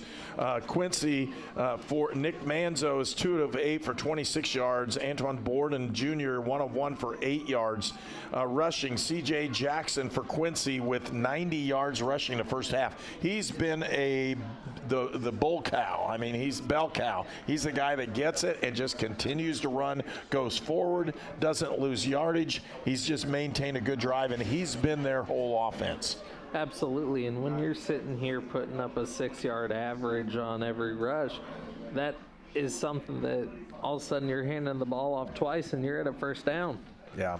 And he's just been consistent in doing that. Drake Barnes came in for St. Mary of the Woods, put the field goal on the board. Again, has given them an opportunity. If they can go ahead and score in the opening drive or early in the third quarter, St. Mary of the Woods has an opportunity to take the lead, where if he would have gone for the 4th and 2 and not gotten it, it could have demoralized his ball club. And really, St. Mary, that's a smart play. You score once before the half and once after the half and you're in the lead. Absolutely. The big thing I'm seeing here right now that both teams are really having issues with is that third down conversion efficiency. We've got Quincy 3 for 8 for a 38% conversion. Meanwhile, St. Mary of the Woods is only 2 for 7 for a 29% conversion rating on third down. Both teams, if they want to put this thing away, they really got to bring those conversion ratings up.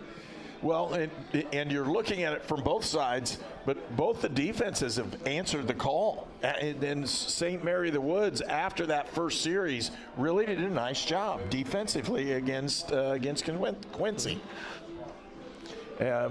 Again, 2 fumbles lost by St. Mary of the Woods. It says 2 fumbles and 2 lost, but there were more than 2 fumbles. The ball was on the ground quite often, and not really good opportunity. Both of these teams have punted the ball at about a 34 yard average. Net yards rushing for St. Mary of the Woods 40, for Quincy 103.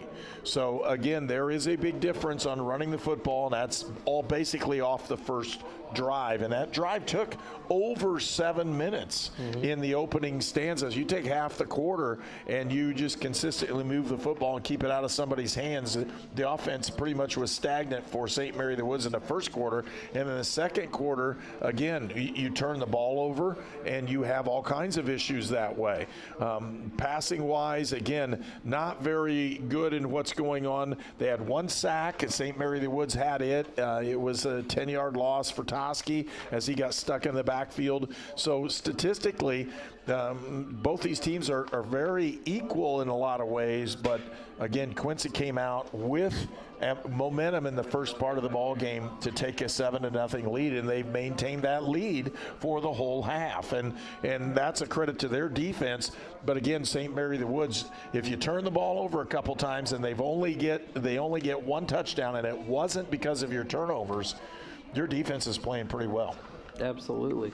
And you talk about how these teams have been pretty evenly matched in this game. Really, the only difference that I've been seeing is the net rushing yards. You're looking at Quincy with 60 more rushing yards than Woods is able to put up here. Well, and with that just makes a big difference.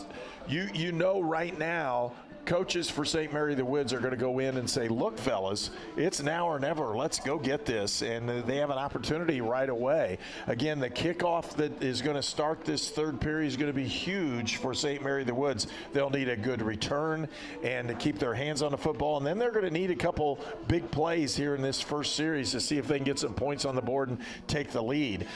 They have both of these teams right now, from what we're hearing, they have an opportunity to host the championship game, because what we're hearing from the other ball game is Bellarmine is behind by 3 touchdowns, and that was at the end of the third period. So if that game holds true to what it's happening right now, either one of these teams has the opportunity to host the championship game this next week. And if we have that championship game, of course, you'll have it on Indiana Sports Network as well. We'll be able to show you that one. We're at halftime here in West Vigo High School, St. Mary of the Woods College home field for this season, and a semifinal game.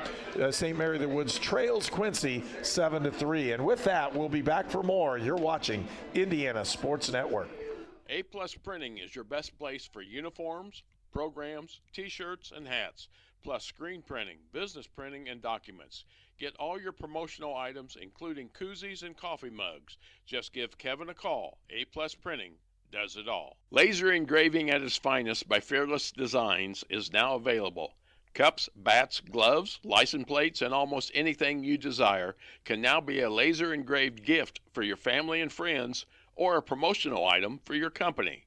Stay on the unique cutting edge of technology. Call, text, or email Fearless Designs. You'll be glad you did. When you're buying a car, getting a mortgage for your dream home, taking out a personal loan, or growing your small business, you know exactly what you need. At Crane Credit Union, our personal banking experience can help you get there.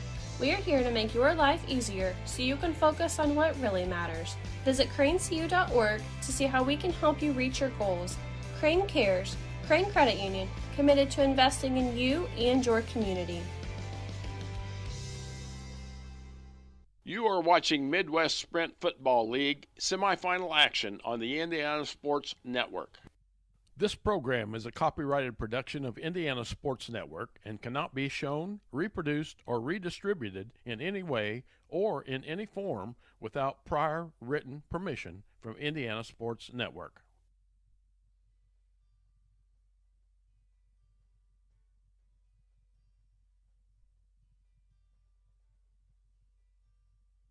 At Great Dane, we are proud to invest in our people and the communities we call home. We are hiring now for trailer assemblers and welders across the country. We need the makers, people who are ready to make a difference. We need you.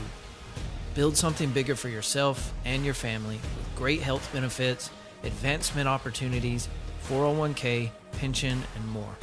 Apply today at greatdane.com/careers. You are watching Midwest Sprint Football League semifinal action on the Indiana Sports Network. And Mike, when you're looking at this one, what does Quincy need to do here to start the second half to see if they can come away with a win? I think the biggest thing that they can do is just keep that Pomeroy offense off rhythm. Quarterback for the Pomeroys just really not able to time up these throws with his receivers and get them in positions to make the plays that would bust this game wide open. Well, and if you're looking at the Pomeroys, their offensive, they've just been stagnant offensively. And part of that's because of the defense of Quincy. The other part is they just need to execute a couple of those plays. And, again, the ball's been put on the ground several times. Even with the passing game, it's been kind of tough. They've had open receivers, the Pomeroys have, and haven't been able to hit them with the football the way they're potentially capable of doing to try to break the game over. I think the big key for the Pomeroys here to start the second half is going to be, what are they going to do with the first actual drive? How is that going to look? Because I think that's going to dictate the entire rest of the ball game. Absolutely. And for me, it's, again, coming back to this passing game, when you're looking at it, this is a high-powered passing offense that they can come out here with, but they've really only had the one explosive receiving play. You had Corbin Cleveland there with a 35-yard reception. Other than that, you're looking at 4- and 6-yard receptions for these guys. Well, and you know, consistently, the Pomeroys have been able to kind of move things after the catch, and the yards after the catch today have been very minimal. And like you said, one play where Cleveland actually caught the football and had the ability to move around. The rest of them, they're seeing a lot of contact immediately when the ball hits their hands. Yeah, and when the defense is able to just get in there and get in your face when you're trying to make those catches, it's tough. I mean, you are straight up contested once that ball hits your hands, and if you're not able to secure it and bring it in, it's coming back out. Defensively for the Pomeroys, again, they've been better as the game has gone along. They've actually played very well that last series where they had pinned Quincy inside the 10, and they really nailed them on a first down play for about a 4-yard loss, and then they just continued to put the pressure on, and Quincy didn't get any yardage in that series. Matter of fact, they lost yardage, and then that fueled the field position, which put St. Mary the Woods in position to kick the field goal right at the end. So again, defensively, I don't know if the Pomeroy is going to play too much better than what they did. Again, the opening series, not as good, but it was still very slow and methodical. They weren't any big plays. They didn't give up anything big. And if you're doing that defensively, you're going to cause some real problems in a ball game. Absolutely. And when you're able to just stifle an offense, it really is a big boost to all of your defensive players. but specifically the Pomeroys really had a couple good plays on defense where they brought stunts or blitzes where it really got that Hawk offensive line kind of flustered, and they were able to get into the quarterback's face a little bit.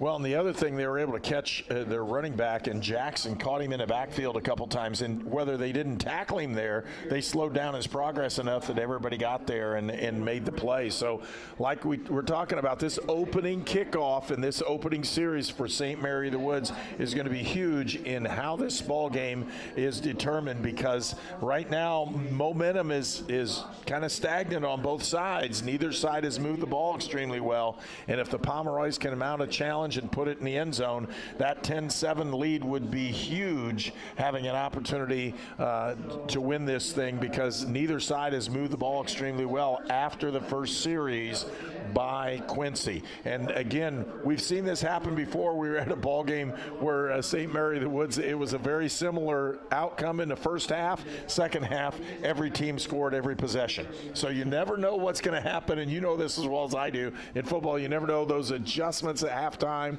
What's going to take place really determines the outcome of this ball game. The ball game's up for grabs. It's a championship week here at St. Mary of the Woods College, and we'll bring you all that action here in just a moment. Again, you're watching St. Mary of the Woods College football. It's Sprint Football here on Indiana Sports Network. Treatment for those with mental illnesses and addiction issues has evolved over the years. In the late 1960s, Indiana's mental health system began to take shape. From 1971 to 2021, Hamilton Center has touched the lives of thousands of people in central and west central Indiana. We are committed to the latest therapies to improve the quality of life for those with mental illnesses. Treatment works. Recovery is possible. And thank you, Indiana. Fast and Furious women's basketball coming soon to Indiana Sports Network. Today's vehicles often require additional procedures such as computer scans for even simple repairs. This ensures that your crash avoidance system and distance sensors are functioning properly. At Honey Creek Collision, we invest in the latest equipment and technology and provide continuing education for our technicians to ensure a high quality and safe repair. Honey Creek Collision is a second-generation, family-owned and operated business that you can trust.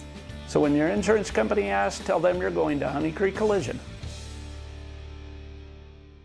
At Lynn's Pharmacy, we're more than just your pharmacist. We're your neighbors. Our kids go to the same schools. We eat at the same restaurants. We sit next to you in church. When I listen to a symptom. When I fill a prescription. When I offer advice, I'm not just helping a customer. I'm helping my neighbor and a friend. My name is Lynn Hofstetter, and I'm the proud owner of Lynn's Pharmacy, a modern pharmacy with old-fashioned values and personal service, dedicated to keeping you, your family, and our community healthy since 1872.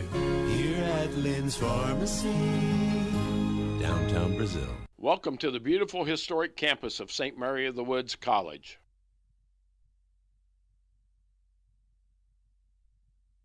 You are watching St. Mary of the Woods Sprint Football on Indiana Sports Network. All right, we're back here at West Vigo High School, home of St. Mary of the Woods College football. And when we look at this one, how important is it if you're going to play either on the road or at home in tournament play? What do you think? I mean, I've been through it quite a bunch. What's your thoughts on playing at home versus the road? I mean, you always want to play at home. For instance, we've got some high school teams today who are actually coming 2+ hours to play games. And if you're the home team not having to sit on that bus for 2 hours, it can keep you loose and really give you that upper hand there in that matchup. Effectively, that's what both of these teams are playing for right now. If they win this ball game, they move on to the championship game with potentially the chance to host, and that's because we saw Bellarmine behind by 3 touchdowns going into the fourth period. We get updates, but they're not live feed updates right now. So just letting you know, whoever wins this ball game, it appears will host the championship ball game this next week, and that'll be big for both of these schools. Oh, absolutely. The chance to host the championship in your second or third year of doing this is definitely going to be a boost, not only for your confidence, but for your fans. They'll be able to come out and see a championship football game at your home stadium. That's big. Well, and you see the recruiting for both of these schools is not just local. I mean, they both go out all over the country. They find players that fit the size, and it's really a dimension. They're looking at guys that are wrestlers and football players or weightlifters and football players. And when I say weightlifting, I'm talking competition weightlifting, which they have weight limits for and what you're able to do. And that opportunity for these athletes is just tremendous. I mean, you give them the opportunity to play football. It's something they love to play, but they're also looking like, I may not be big enough to play at that D2 or D1 level, but I sure am able to play football, continue my education. Both these schools have quality education programs. I know that. I've been around both of them enough to know, they have enough opportunities to play football and do it in a great atmosphere. And again, if you were around here when St. Mary of the Woods had their homecoming, the stands were packed. The whole place was packed outside. They were doing everything you'd normally do and normally have. And again, Quincy not only has their sprint league, but they also have a regular football team as well. So a lot of opportunities to recruit players and see what they can actually do. Well, halftime is over. Both these teams are back out, ready to get after it, and we will too. We'll take a very short break. We'll be back with the start of the third period. You're watching St. Mary of the Woods football on Indiana Sports Network. When you're buying a car, getting a mortgage for your dream home, taking out a personal loan, or growing your small business, you know exactly what you need. At Crane Credit Union, our personal banking experience can help you get there. We are here to make your life easier so you can focus on what really matters. Visit cranecu.org to see how we can help you reach your goals. Crane Cares, Crane Credit Union, committed to investing in you and your community. At ServPro, we offer cleaning services, including the removal of biohazard containments. We have the specialized training and products to get your property back to business. We are here to help get your business back to normal. ServPro in the Wabash Valley, here to help. I'm All-Pro running back Jonathan Taylor for York Automotive. York is my #1 pick for your next car, truck, or SUV. Shop from over 600 vehicles at yorkautomotive.com today. And we're ready for the kickoff. Quincy had won the toss. They've deferred to the second half, and here comes the boot. Down inside to the 5-yard line. Picked up off the fumble. He's got a seam. He just couldn't get through it. Back up to the 26-yard line. And it'll be 1st and 10 for St. Mary of the Woods.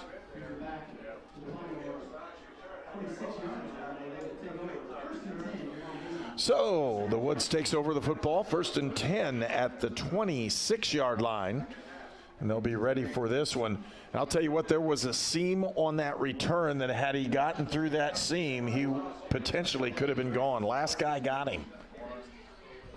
And not only did he get him, it was almost by a shoestring. St. Mary of the Woods with the football. In the backfield is Patrick Perea. Nope, they're going to pull it outside, and a sack. Toski takes a sack on the first play. He loses about 12 to 13 yards. That's a big sack there for the Quincy Hawks. Second, and they'll say it's just 10 as a forward progress. So 2nd down and 20. And you can see that's definitely not what St. Mary of the Woods need to do on that 1st down play. Hawks showing blitz. They pull out, roll, have a man open on the curl, threw it right to the defender, and he dropped it. Calling it out of bounds there. They ran a smash route here to the front side, and immediate drop by the corner did a really nice job in getting underneath the actual and I'm going to say a hook route. It was more instead of a hitch, but he got underneath that one and was sitting there waiting on the ball. So a big 3rd down and 20. And the Pomeroys, again, having trouble getting that 1st down play to really do something. They lost 10 on the sack. Motion to the outside. and they're going to call an illegal start, another 5-yard penalty, and it'll move it to 3rd and 25.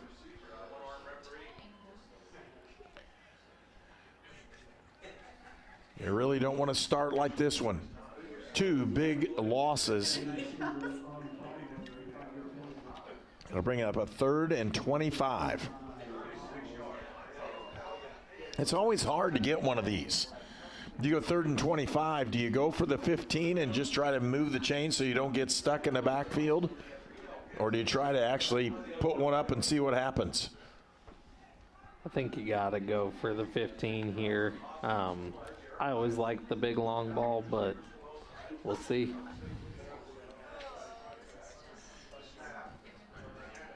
And they just ran the football and lost another yard or 2. Matter of fact, it'll be 4 yards loss, and it went way back. So the initial drive started at the 26. The ball now rests at the 8 as Hazard will come in to punt the football away for St. Mary the Woods. Definitely not what the Pomeroys want to do to start this 3rd period.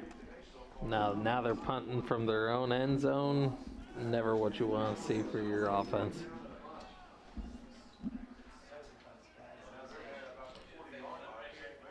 And Quincy, they'll try to get this one. They receive the punt off the backside, and he goes to the edge, runs out of bounds. Quincy will have the ball 1st and 10 when we return on for more on Indiana Sports Network. A+ Printing is your best place for uniforms, programs, T-shirts, and hats, plus screen printing, business printing, and documents.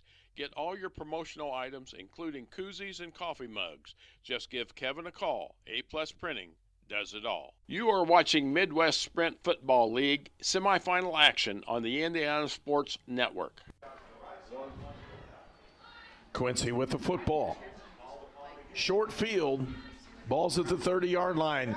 Ball tipped up and away and hauled back in, and C.J. Jackson caught the ball after it was tipped off the snap. So he really didn't get a hold of the ball at all. Really good tackle there. Looked like number 35 wrapping Jackson up in the backfield. Josh Wentz, the linebacker from Sullivan, with that play. Get different front for St. Mary the Woods. They immediately brought people over. They slant, get him to the edge, and a big loss. Another 3-yard loss. And so it'll be 3rd down and 15 as the Pomeroys play solid defense. Both defenses coming out strong here in the half. So 3rd and 15, ball at the 35-yard line. Big play for the Pomeroys. They'll see if they can turn the tables on a 3-and-out for their defensive set. Potentially 4-down territory here. Oh, that could be an illegal play, and it was. They called shift. And another 5-yard penalty, and I don't think that one should have been called at that point. That ball should have been snapped, run the play, and then go back and give them choices. Now, in high school, it would be called that way. In college, that ball should have been snapped and run the play. You had the receiver there at the top side of the screen stepping off the line while the number 2 was working on stepping up to the line when that ball was snapped. So here comes 3rd and 20.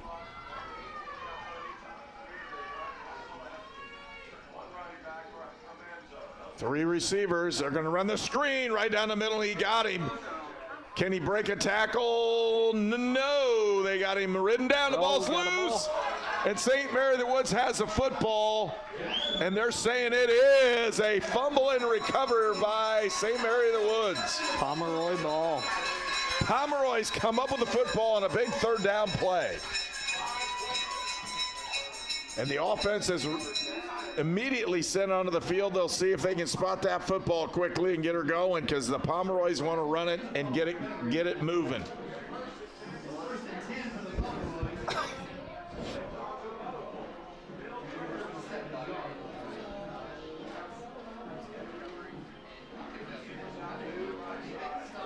Signal getting into play. Here it comes. Toski in the backfield along with Hazard.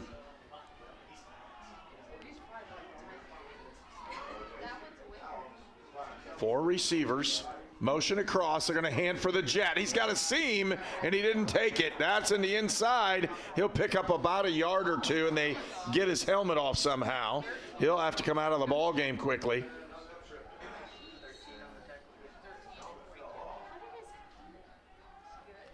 And in comes Peyton Emberton. They'll move Hazard to a wide receiver spot. Emberton will come in and play running back. There was a seam if he'd come outside on this one. I thought he had a nice seam for a big play. He had a good look at it. They showed blitz coming up. They're throwing it deep. He's got him. Oh, and he dropped the football. And they're asking for the penalty flag. They said he was held, and he probably was.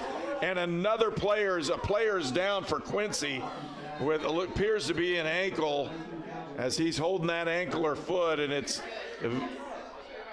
Valenzuela from Imperial, California, and he's on the ground. And we'll take a short break till he returns to action here. You're watching Indiana Sports Network. Laser engraving at its finest by Fearless Designs is now available. Cups, bats, gloves, license plates, and almost anything you desire can now be a laser engraved gift for your family and friends or a promotional item for your company. Stay on the unique cutting edge of technology. Call, text, or email Fearless Designs. You'll be glad you did. At Great Dane, we are proud to invest in our people and the communities we call home. We are hiring now for trailer assemblers and welders across the country. We need the makers, people who are ready to make a difference. We need you. Build something bigger for yourself and your family with great health benefits, advancement opportunities, 401k, pension, and more. Apply today at greatdane.com/careers. Exciting St. Mary of the Woods College men's basketball coming soon to Indiana Sports Network.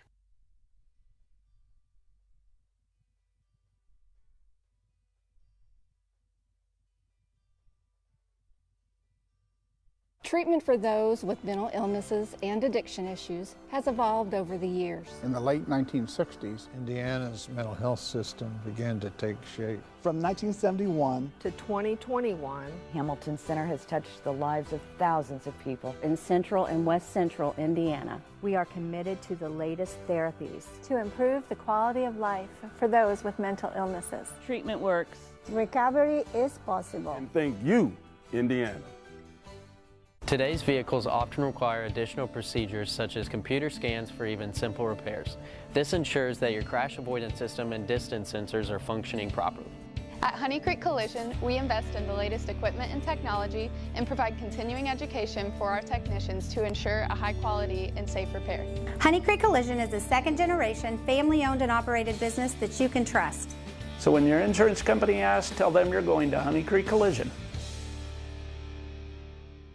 Your All-Pro running back Jonathan Taylor here for York Automotive. Looking for an All-Pro deal on your next car, truck, or SUV? York is my #1 pick. With over 600 vehicles in stock, York has the largest selection to meet your needs. We're talking new, pre-owned, and commercial vehicles. Take it from one All-Pro to another, York has your best deal. Shop online at yorkautomotive.com and we'll show you why we're not #1, you are. We're not #1. You are! You're #1 at York. Fast and Furious women's basketball coming soon to Indiana Sports Network.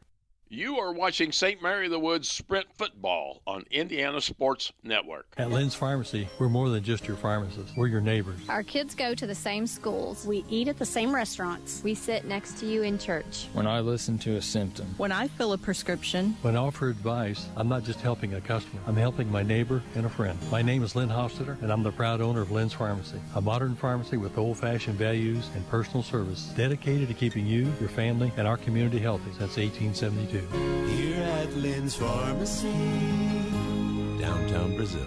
At Indiana Land and Lifestyle, we go to great depths to list and sell your property. If your agent isn't willing to go to these depths, 6 acres with bass. To list and sell your property, don't you think that's a little fishy? And there's fish everywhere. Oh! And snapping turtles. For all your Indiana land needs, check us out at indianalandandlifestyle.com. Oh, that's gross. Welcome to the beautiful historic campus of St. Mary of the Woods College. Toski will roll to the right. Looking deep. He could run this and he gets a cutback lane. He's got close to first down yardage. He'll gain 9 yards on that one, or 8 yards on that one, excuse me. And it will bring up 4th and 1. Ball is at the 46. They need to get to the 47. They'll bring out the punting unit. Defense is playing really well right now, so I don't know if you're going to do anything crazy here or not. You really don't need to. If you can gain field position, you're probably better off. So Hazard on to punt the football.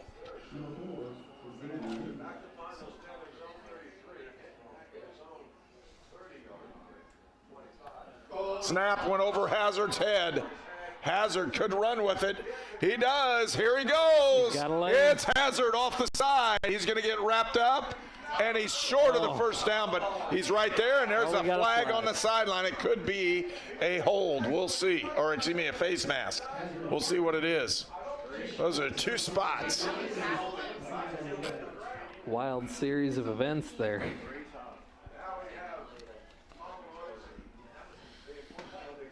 Oh, it's looking like it's against the Pomeroys, isn't it? We'll see. Ball is short of the first down yardage. That means Quincy is going to gain possession of the football unless there's a penalty on Quincy. Personal foul. I say blindside block. That's what that is. That's the blindside. Personal foul, targeting against Quincy. They'll offset. And they replay 4th down.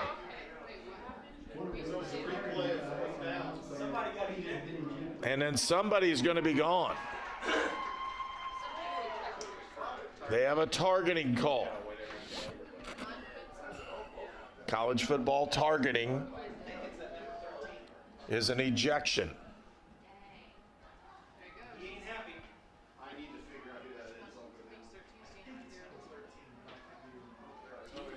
The officials coming out. They're not mic'd.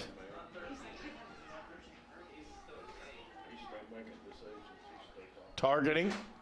Number 4 defense. Replay 4th down. So they'll punt it again. And it's number 4 is what I got out of that one. Number 4 defensively.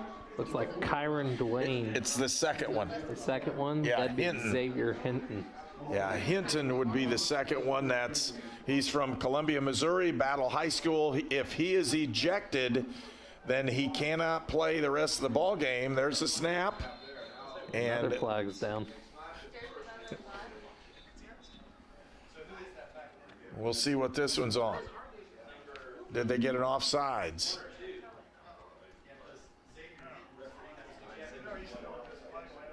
I don't think he blew the ball ready for play.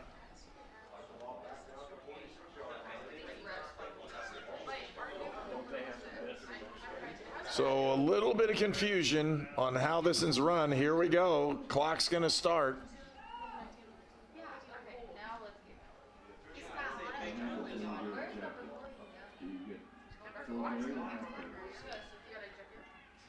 Usually an injection is a full ball game. Hazard goes to punt this one, gets it up, and it shanks it off to the side. Ball's going to go out of bounds somewhere around the 40-yard line. It'll be Quincy football when we return for more action on Indiana Sports Network.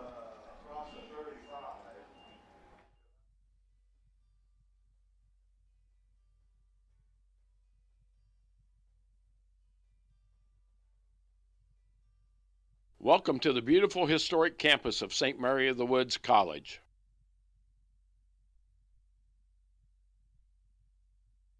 You're watching the Indiana Sports Network.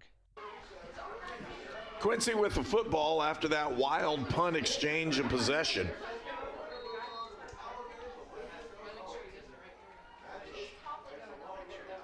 They're going to try to run it inside. They've got him wrapped, and a gain of about 3.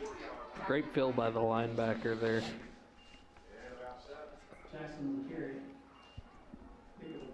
It'll be 2nd and 7.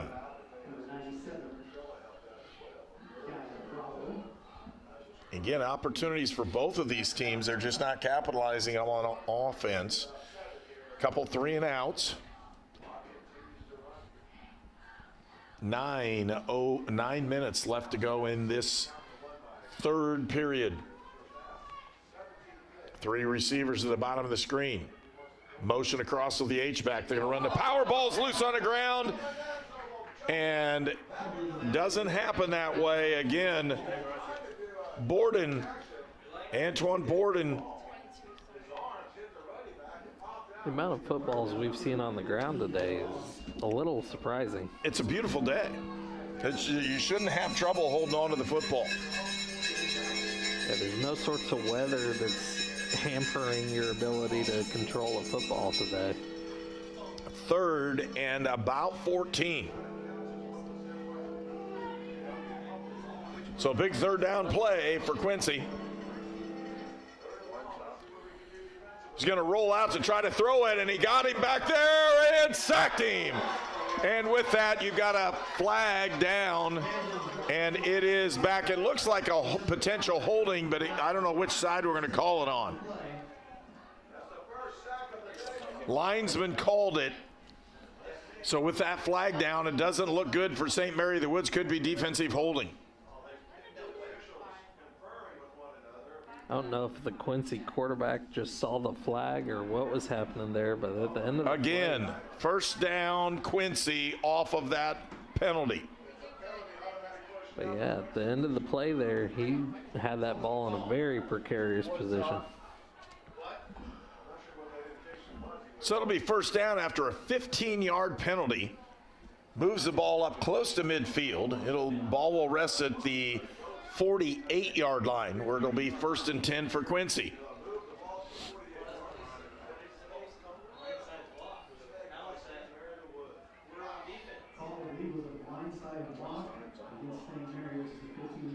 So they say he hit him in the back or hit him in a blind side and picked up and has the penalty for a 1st down. Counter, they run it. They pass it off the RPO, and there's another player on the ground.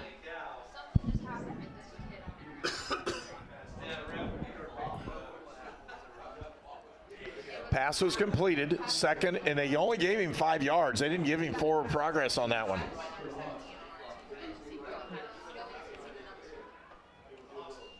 A couple players exchanged off of both sidelines.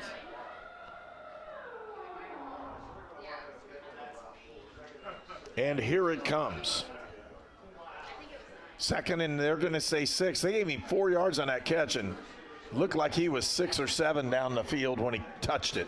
They're going to roll him, throw it to the outside, caught, picks up the 1st down. The ball's at the 40-yard line. Good football awareness, cutting that back to the inside, getting that extra couple of yards for the 1st down. So it's 1st down, Quincy. They get one by penalty, and they get the 2nd one off the quick pass.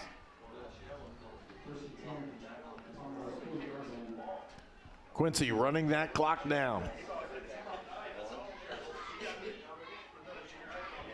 About 6:30 left to go here in the 3rd period. Score 7-3. Quincy with the lead. They're going to run the edge. Nope, they went to the quarterback to pull back. They hit him right at the line of scrimmage. He's going to pick up about 2. So a 2-yard gain. And again, St. Mary of the Woods comes out with a football one more time. They're trying pretty hard to see if they can get that turnover.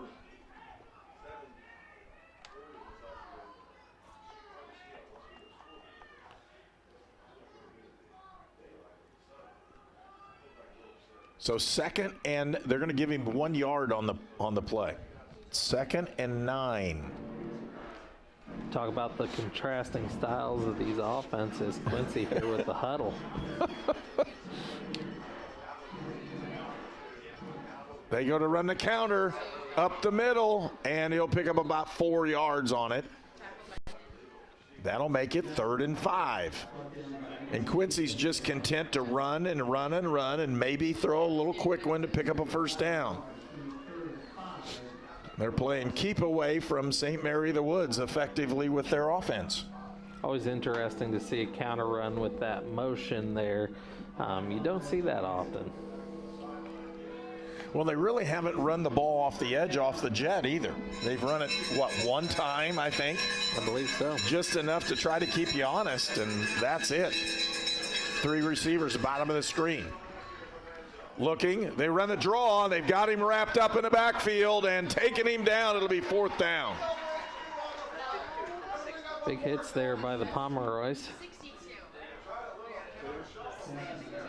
And we got a couple players down on this one, and with that, we'll take a break for a very short break. We'll be back for more action. You're watching Indiana Sports Network.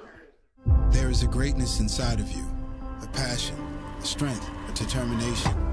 So embrace it. Embrace the greatness that you bring to everything you do. Embrace the idea that you can do work that makes an impact, work that keeps the country moving forward and our economy strong. Because not everyone has what you have. And that's exactly what connects you to all of us at Great Dane. There's greatness inside of you. Are you ready to embrace it?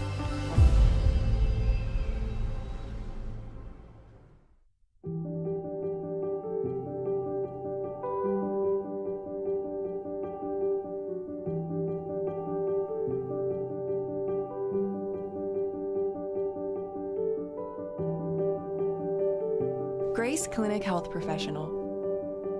Affordable, compassionate, comprehensive healthcare for the whole family. In Terre Haute and Greencastle. There was a time when your local pharmacy defined your community. Before the days of long lines and drive-through national chains, pharmacists gave your health personal attention, and you always met with a familiar face. Back then, your questions were always answered, even when you forgot to ask. In Brazil, Indiana, that friendly local pharmacy has always been Lynn's Pharmacy. Since 1872. We are a modern pharmacy with the latest technology, still deliver that old-fashioned, friendly personal service today. Experience the tradition with your family at Lynn's Pharmacy in downtown Brazil. Here at Mossy Oak Properties, Indiana Land and Lifestyle, we know hunting property, and our agents have the skills to close the deal. But what is it that separates us from others? We have field experience. We speak the language. We use targeted marketing. We cast a wide net, and we have local contacts. When it comes to buying or selling your hunting ground, let's just say, we're killing it. You are watching St. Mary of the Woods Sprint Football on Indiana Sports Network.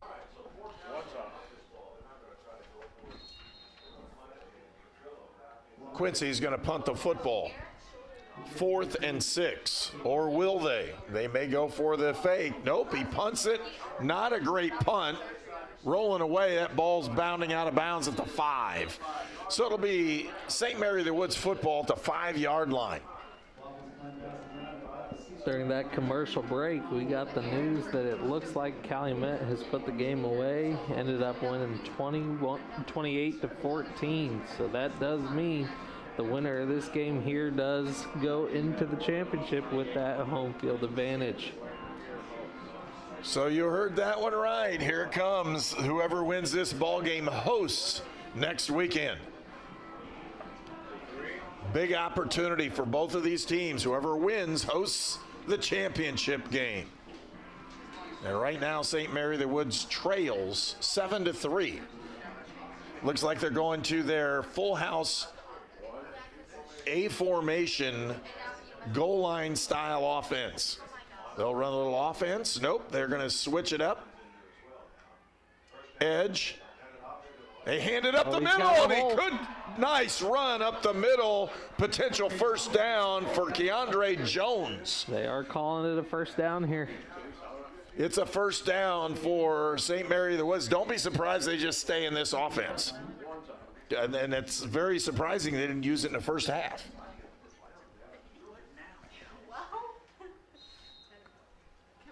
And not something you typically see much anymore, the A-frame offense or the full house back there. They use it, they run option with it, and they run people both directions. So you really can't tell where the ball's going, and they base block it up front. Every now and then they'll pull a guard on it. This time they line him up with 3 receivers at the top of the screen. Patrick Perea is the running back. Closed trips, they'll hand it to Perea. Perea almost nailed in the backfield and is. Might have lost a yard there. Boy, I'm telling you. Quincy just continues to dominate up in that front line. Defensively, they've done a great job today. I think it would really surprise people to see, you were talking earlier about the weightlifting aspect of these players. These quote-unquote smaller guys are really strong. They are. 2 receivers, top and the bottom. Play action, throw the quick slant, almost picked. He knocked it down, he almost picked that one. Bring up 3rd down. And a lot of words being exchanged in that deep secondary. A little chatter there out of both teams. St. Mary of the Woods has always had 1 or 2 really big plays on offense. When I say that, usually it's the pass. Their receivers have been the guys that are hardest to cover. Today it's been difficult for him to get it off. He's been sacked twice and had a lot of pressure in his face. Here it comes. Throws it deep, got a man, caught it right at the 45-yard line. Fantastic catch there by Cleveland. Cleveland again with a great catch. He has had 2 good catches today, one of them with a catch and run, this one with just the catch. They're going to put it to 49. That's the big play that St. Mary of the Woods needed to flip the field, and here it comes. They're trying to get it going. You got players out here motioning, trying to get the plays in. Well, they're missing a player. 10 seconds on the play clock. Don't be surprised if they get one here. They got to get it going. 4, 3, set. They got it off, and they run it down the middle, and there goes Hazard. Right down the middle, there he goes. Darren Hazard breaks the tackle. 10-5, touchdown, Pomeroys. Darren Hazard with a 49-yard touchdown run right up the middle. Just talking about how big plays really change this offense. That's 2 in a row there. And St. Mary of the Woods takes control with a 12-7 lead. Or they should be, try that one again. It should be 9-7. Clock operator's throwing a lot of points on that one. I don't know what Joe's doing, but he's having a great time. Barnes on the field for the PAT. Kick is up, and it's good. 10-0. Pomeroys with the lead, and we'll return for more action here on Indiana Sports Network. It could be anyone. The star student, the all-state athlete. I never thought it could happen to me, that I could lose everything.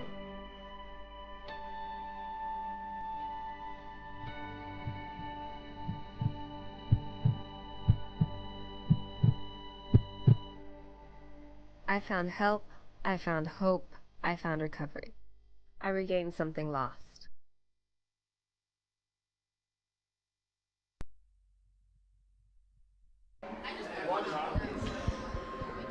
And the Pomeroys get the 2 big plays. First one, pass completion to the 49. Second one, a big run. And the reason the run ran so well, really weird, is they were hustling just to get a playoff. They hand the ball off. And again, Darren Hazard takes it 51 yards for a touchdown. Kickoff return out to the 37, and that's where Quincy will start with it. They trail 10-7. Quincy is led from the opening drive as Quincy scored on their opening drive, and the Pomeroys answered with a field goal late in the first half, and now a touchdown late here in the third period. Let's take a look, see how both teams respond. You got a lot of momentum shifting in the direction of the Pomeroys.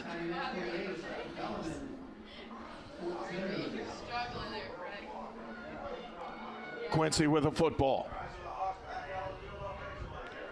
They'll go to hand it off, and there comes their running back. And boy, that was a different run. He really put it in there, picked up 4 yards, but just his effort on that one.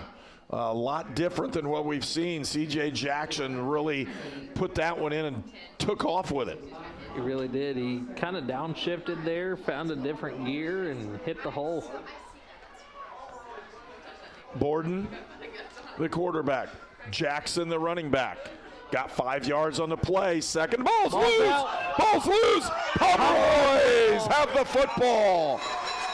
St. Mary the Woods with the football at the 39. Looks like we might have a Pomeroy down here near the 50. So it'll be 1st and 10 Pomeroys, and we'll take a break. We'll be right back. You're watching Indiana Sports Network.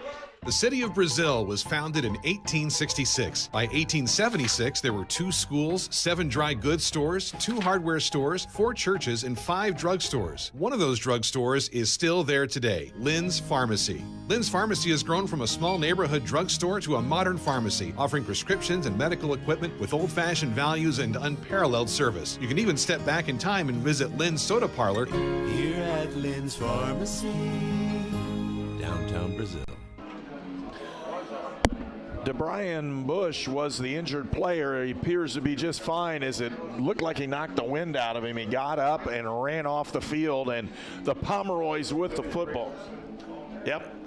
I'll tell you what, you take a shot in those and automatically can't breathe for about 30 to 40 seconds. Oh, yeah, just all the air gone out of your lungs. You're just gasping.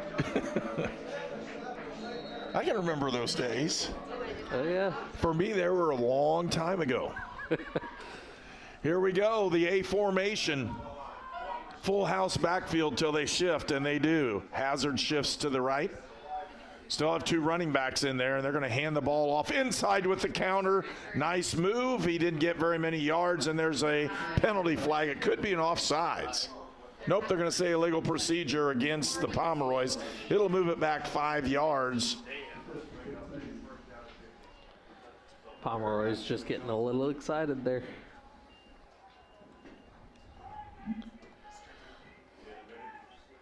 So they'll move the football back. It'll be 1st and 15.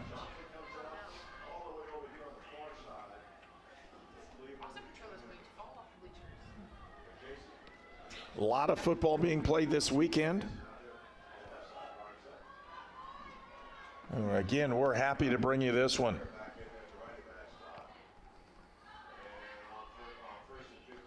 Toski feeds it inside.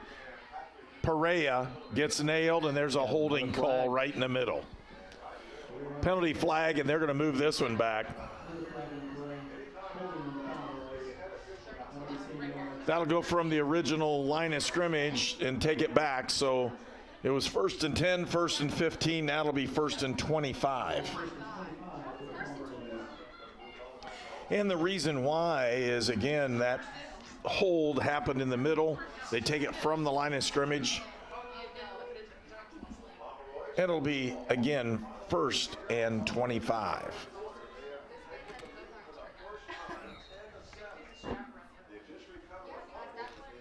Potentially offsides here on this side. He didn't throw the flag. Toski throws it deep. He's got the man open and just threw it over the front. Went over there for Devron Johnson, a sophomore from Glen Burnie, Maryland, and he was burning down the sideline. Had an opportunity on him, and he can take the guy deep. Yeah, it's just a matter of, can you get the ball out there to him? Yeah, you had to step on both defenders that were trying to guard that, but just sad slow for where that ball was going. Again, St. Mary the Woods has taken the lead. It's 10-7.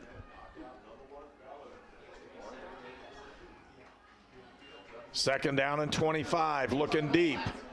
Toski nowhere. They've got a first down. If they don't commit another foul, they'll get a first down on the defense for a defensive hold. He literally held him and threw down the defender. Yeah, we got flags on both sides of the field here. And that's what you don't want. No. Because it could offset. So the flag on this side of the field, thrown by the linesman, is a hold on the defender.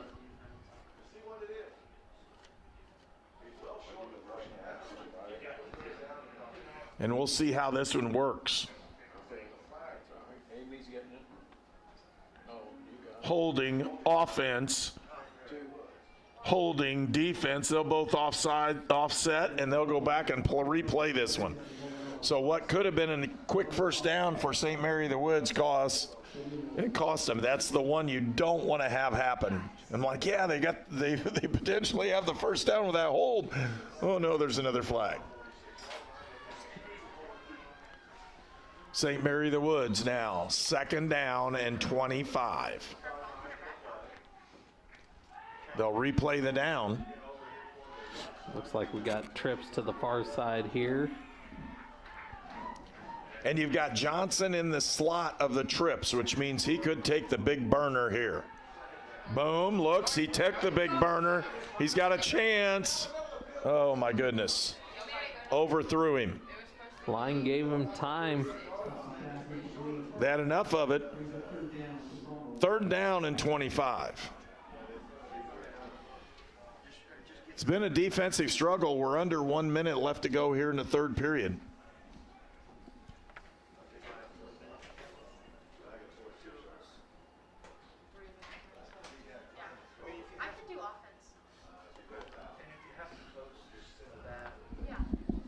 So it's third and 25. Toski will set up here, and they changed the side of the trips, which is a big deal. They've been going to the right. He goes, throws it out there, got the catch, but he's short of the first down. Johnson hauls that one in easily. It'll bring up fourth down, but with the fourth down, it'll be now 4th and 9. No, 4th and 8. So 4th down and 8. Interesting position here, choosing between whether you go for it or if you play it safe. And again, both of these teams are playing wherever they win. Whoever wins the ball game is going to host next week. Looks like we're going for it. 4th and 8. Toski looking. 5 seconds on the play clock. They're going to roll him. Here he goes. He's rolling to the right. Has an opportunity. Got a man open. Caught. First down and potential. Big play. Off the edge and inside the 25. Down to the 22-yard line. First down, Pomeroys. Had the first down. 2 big spin moves later, and he's got a couple extra yards on top. Well, you can tell as soon as they move the back over, they're going to roll that one out. And they had good rollout coverage and did a really nice job. The right tackle did a great job, quick enough to pin him. And that'll be the end of the third period. Pomeroys with the first down and very close to the red zone. We'll be right back. You're watching Indiana Sports Network. When you're buying a car, getting a mortgage for your dream home, taking out a personal loan, or growing your small business, you know exactly what you need. At Crane Credit Union, our personal banking experience can help you get there. We are here to make your life easier so you can focus on what really matters. Visit cranecu.org to see how we can help you reach your goals. Crane Cares, Crane Credit Union, committed to investing in you and your community.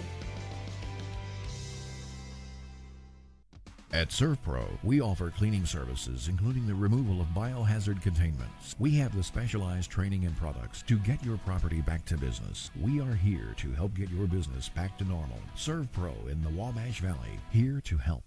I'm All-Pro running back Jonathan Taylor for York Automotive. York is my #1 pick for your next car, truck, or SUV. Shop from over 600 vehicles at YorkAutomotive.com today. You're number one at York. You are watching Midwest Sprint Football League semifinal action on the Indiana Sports Network. All right, going into the fourth period, the winner hosts the championship game next week. It's 10-7. St. Mary the Woods with a lead over Quincy. Great ball game this afternoon as we get prepared to start this fourth period. And really, it's been the Pomeroy's half. Jones in the backfield. No, they're going to hand it off on the counter. Got him up the middle. He'll pick up about 4 or 5. Nice play call. Good opportunity for the Pomeroys. And again, Hazard running the football up the middle.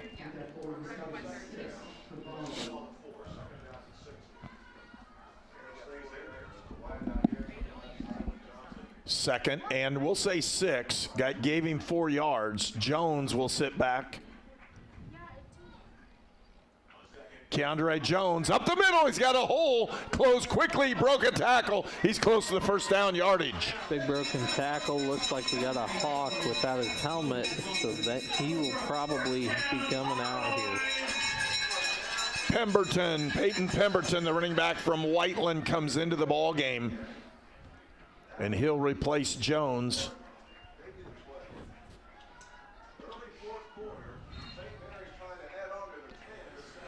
So St. Mary the Woods trying to add to a 10-7 lead. They're in the red zone at the 10. Inside is Pemberton.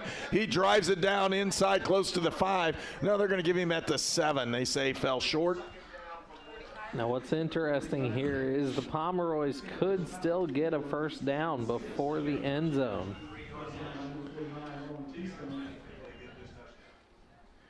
In comes Carlos Munoz Jr., the tight end from Rio Rancho, New Mexico, into the ball game.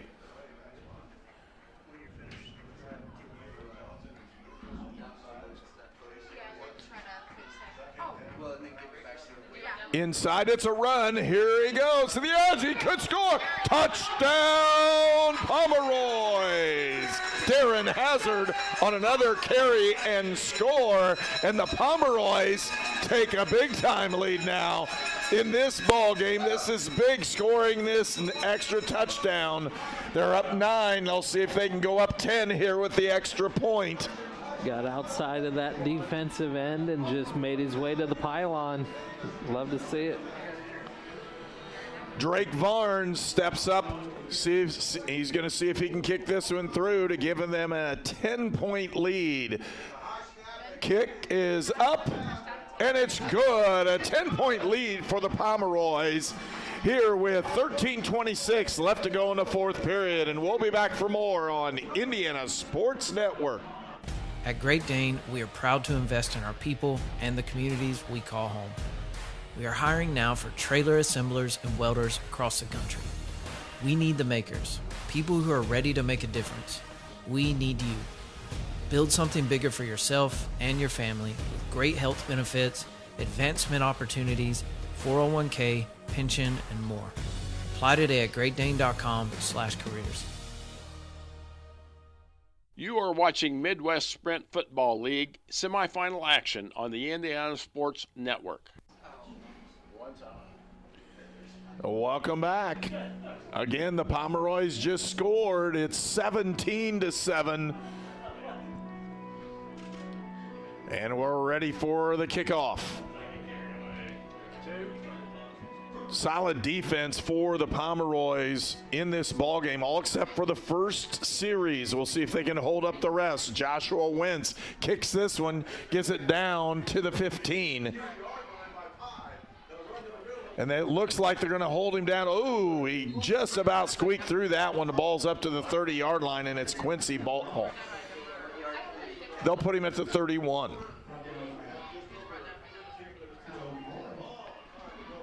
To score ball game here. Could be interesting to see what Quincy comes out with. Well, they can't just run the football down the field the rest of the ball game. There's not going to be enough time, because when the Pomeroys get it, they'll run it as well.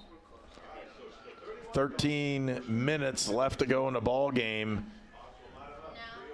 And they're going to have to do something a little bit different. 3 receivers at the bottom of the screen. Jackson, the running back, out of the backfield. They're going to throw the deep one. They got him. Nope, they threw this one out of bounds. And a late hit on the quarterback.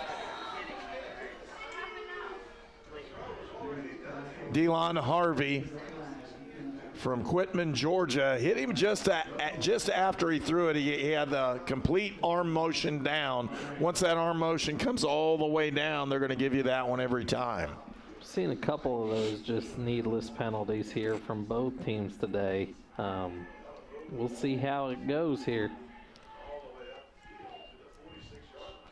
Well, if you think you're going to hit the quarterback and the ball, hit him. If you don't think you're going to hit him with the ball, don't. That's just kind of the way the game's being played now. So first down for Quincy. And again, the Hawks are able to move the football off that penalty close to the at the 46-yard line. They'll hand it inside. Good run, and he'll go for about 4 yards to the 50-yard line. Going back to Jackson there for Quincy. Got a player down, and I think he'll get up and walk off the field. He's not feeling good, and that's Aaron McClure, the linebacker from Mooresville. Bit of a limp there. Hopefully shake it off and we can get him back out there.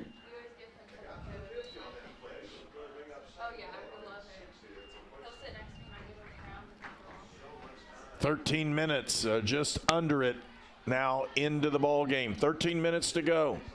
Quincy with the football right at the 50-yard line. Potential jet, they're going to run and throw it, and he's got the man on the curl off the back edge and wrapped up right when he caught it, but that was a good route and a good throw. Good route, good throw, and way to go on Jordan Foster to stay where he was at and bring the tackler, or make the tackle there. Nana Boateng from Macomb, Illinois on the reception.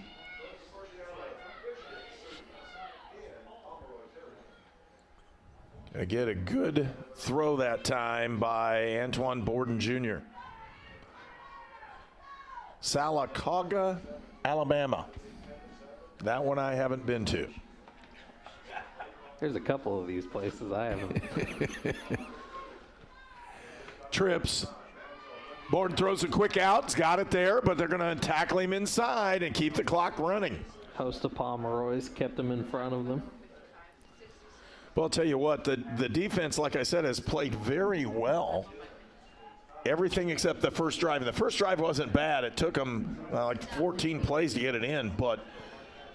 And it really was just the one busted run that really put the nail in the coffin on that first drive.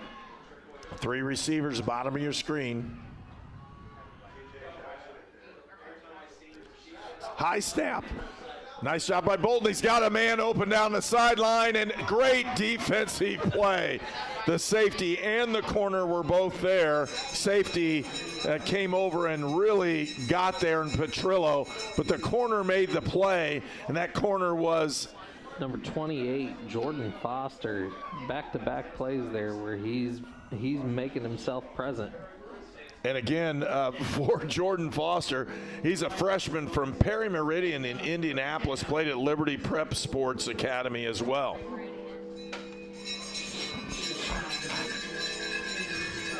It's third down with 8 yards to go for Quincy to see if they can keep this drive alive.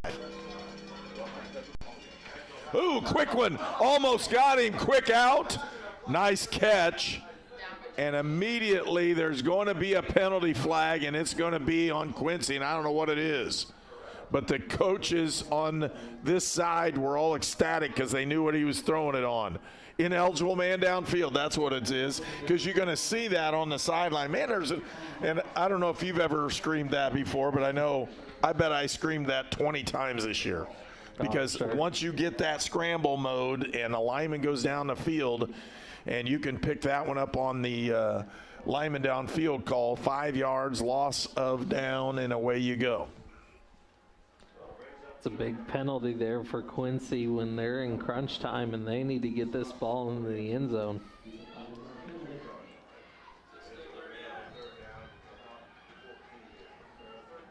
So they're going to give them third down on it. Excuse me, they didn't lose the down on it. Out, back to pass. Bolden's got a man on the sideline. He threw it into the bench area of St. Mary of the Woods.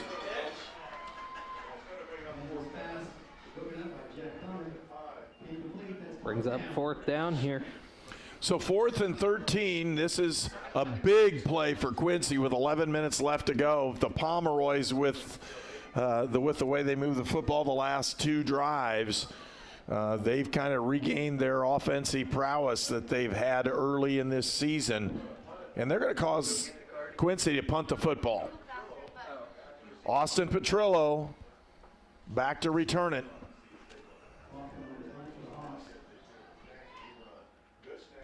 Oh, could have had it, and there's going to be a running into the kicker. Petrillo fair caught the ball. And it didn't look like he was exposed, so I don't believe it will be. And he's asking for the coach for Quincy. When you ask for, again, head coach and the offensive coordinator is Connor McLaughlin. They'll ask what you want to do. He's either going to take the penalty after the kick, which is going to knock him back to about the 14, 13-yard line, or he's going to take it here and then repunt it. Or he could take it here and go for it. Go for it, yeah. It'll be a 5-yard penalty. He's definitely got options. He's talking to it, and they're going to put it back down there. They're going to play, running into the kicker. And they're gonna make him do it again. They're gonna take the penalty, move the football, and go for it on 4th down. It was 13 to go, but he feels a lot better at 8 to go. So 4th and 8, Quincy with the football. Inside the 40, I mean, it's not a bad call in my book. Here it comes. 3 receivers, bottom of your screen. We'll see if they can put some pressure on the quarterback. New quarterback, by the way. Number 11, he's going to step back, and they got him in the backfield with a sack on 4th down. A big sack by St. Mary of the Woods. And that was Donovan Cherry. Excuse me, that was Marcus Oberreiter from Halbrook, Arizona, who was sacked on that one. And that's a turnover on downs. St. Mary of the Woods with the football and a chance to really put this thing away. Yeah, they've got about 10 minutes and 56 seconds on the clock. And if they can get a solid drive here, maybe put a couple more points on the board, they could start to put this away. Hazard in the ball game again to play running back. Toski hands the ball. Nope, hands it to Hazard. There goes. Makes about 2 guys move. 2 guys miss him in about a 4-yard gain. Darren Hazard just continually plays that powerful running back position. And it has been interesting to see here in the second half where the Pomeroys are going almost one after the other. They'll go run, then to the pass, back to the run. We didn't see as much of that in the first half. They're going to run this down all the time. Snapped it with 10 seconds. Quick pass. There's Hazard, and there he goes down the sideline. Touchdown, Pomeroys. Darren Hazard with the run. Darren Hazard on the reception. Big reception for Hazard there. Great play call by the Pomeroys. He's wide open in the flats, found his blocker, and just followed the block all the way in. He had a hot read on the blitz, and he hit it. That was Toski as much as anything else. Yes, Hazard scores the touchdown, but Toski, under pressure, has enough that he can calmly get the football to Hazard, who takes it to the house, a 50-yard touchdown pass. Hazard with a 51-yard run, that's a live ball. Here it comes. Somebody's got to get somebody down, and again, St. Mary of the Woods with it. And with that, the score 23-7, St. Mary of the Woods, when we return for more action on Indiana Sports Network.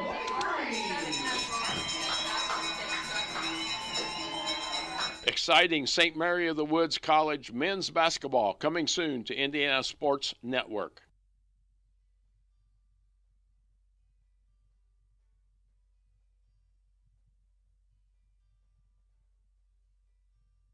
Laser engraving at its finest by Fearless Designs is now available. Cups, bats, gloves, license plates, and almost anything you desire can now be a laser engraved gift for your family and friends or a promotional item for your company. Stay on the unique cutting edge of technology. Call, text, or email Fearless Designs. You'll be glad you did. You are watching Midwest Sprint Football League semifinal action on the Indiana Sports Network.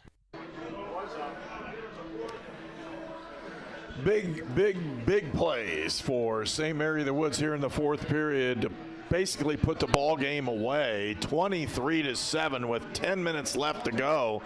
And St. Mary of the Woods has played really, really good defensive football in the last three series. And that continues to go. A really nice job by the special teams as they did it. Mike is pointing out what a tremendous block on an actual kickoff return. As I'm looking at it, what number, 90? What was it, 90? 99, I thought. Yeah, Caden Buchholz from Huntley, Illinois, just laid the most perfect kickoff return block ever. I mean, he just pancaked somebody, and it was ugly. He didn't hit him super hard, but he just got him, drove him on the ground. You like to see those things at all levels, and I'll tell you what, he did a great job on this one. Now they moved a guy off. They had an empty play and illegal substitution because they had their running back in the ball game, and then they ran C.J. Jackson off the field. I'd have probably kept him in, and I mean, that's a guy I'd want to have the ball anyhow. But right now they're in a total spread, so they have a spread package offense in, and St. Mary of the Woods is threatening blitz. And they're in cover 3. Looking back, gets the under guy and really gained about 5 yards, so they got back what they lost off of the illegal procedure. Completed the pass, that's going to keep the clock running. To what you were saying about Jackson, this is where you'd like to see some of those little flat routes out to him. And I'd be dumping the ball to that guy most of the time. He can run with it. Quarterback now running, and again we have a different quarterback in the ball game for Quincy. Another 5-yard gain for Quincy here.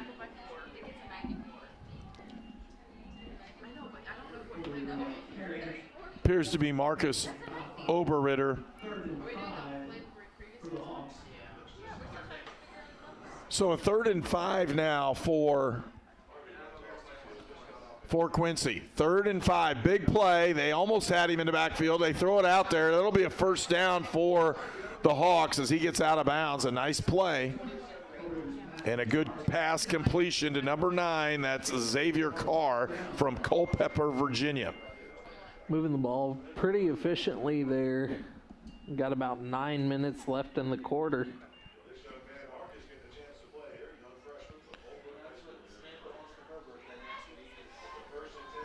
And here we go.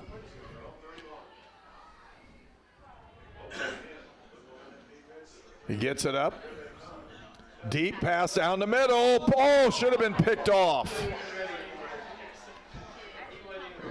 That ball was wobbling when it came out.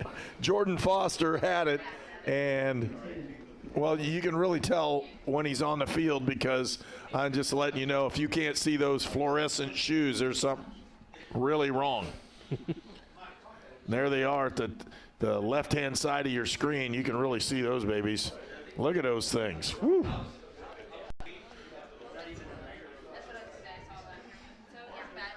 Look, they've got the blitz coming, and they got it down the middle, and he could go. He is gone.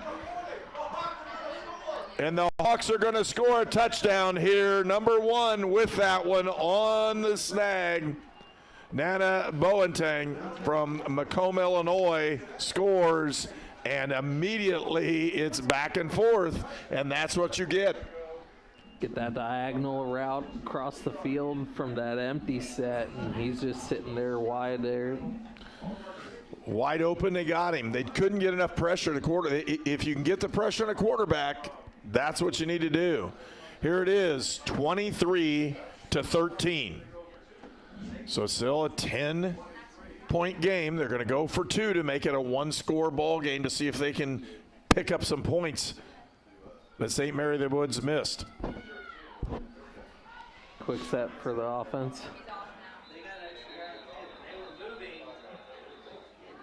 And a timeout's called by Quincy. So Quincy calls one. We'll take a very quick one. You're watching Indiana Sports Network. Treatment for those with mental illnesses and addiction issues has evolved over the years. In the late 1960s, Indiana's mental health system began to take shape. From 1971 to 2021, Hamilton Center has touched the lives of thousands of people in central and west central Indiana. We are committed to the latest therapies to improve the quality of life for those with mental illnesses. Treatment works. Recovery is possible. And thank you, Indiana. Today's vehicles often require additional procedures such as computer scans for even simple repairs. This ensures that your crash avoidance system and distance sensors are functioning properly.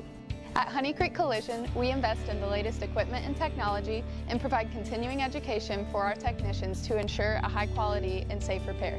Honey Creek Collision is a second-generation, family-owned and operated business that you can trust.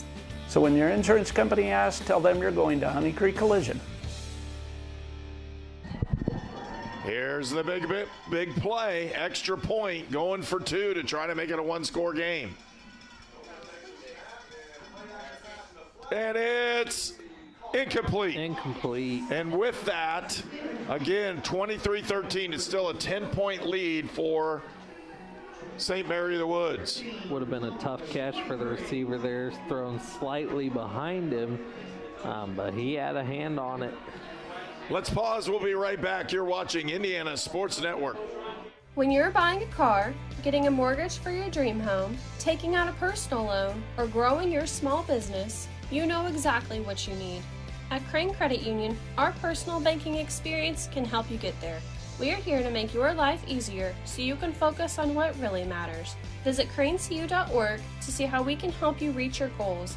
Crane Cares, Crane Credit Union, committed to investing in you and your community.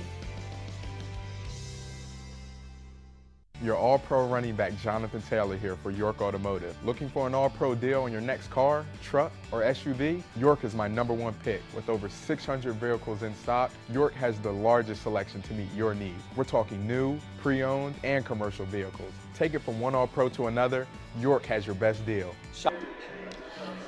It's onside kick time, and the hands team is in for St. Mary the Woods. Austin Petrillo goes deep, but it ain't going to go deep. This thing's going to come right down the pipe. We're going to see if somebody can get a hold of it. Here it comes. Oh, he did. He squibbed it. Really nice and hard. It's going to go out of bounds. I'll have the ball at the 35-yard line. So, again, the penalty flag goes on the out of bounds because it does go out. The ball will be placed at the 35-yard line. 1st and 10 Pomeroys. Look like things might be getting a little chippy there on that. It'll get a lot chippy. Oh, yeah. These guys are playing for a year's worth of work, and they have 8 minutes and 27 seconds to decide if that year's worth of work was worth it or not. And when I say that, it is. It's a culmination of a year's worth of Are you going to get this thing taken care of? Are you going to get to the point where you can come back at a championship? With 8.5 minutes left to go in a ball game. Yeah, and don't forget the Pomeroys won the league championship playoff game. It was just a one-game playoff last year. With the addition of a couple teams into the league, it's now a 2-game series.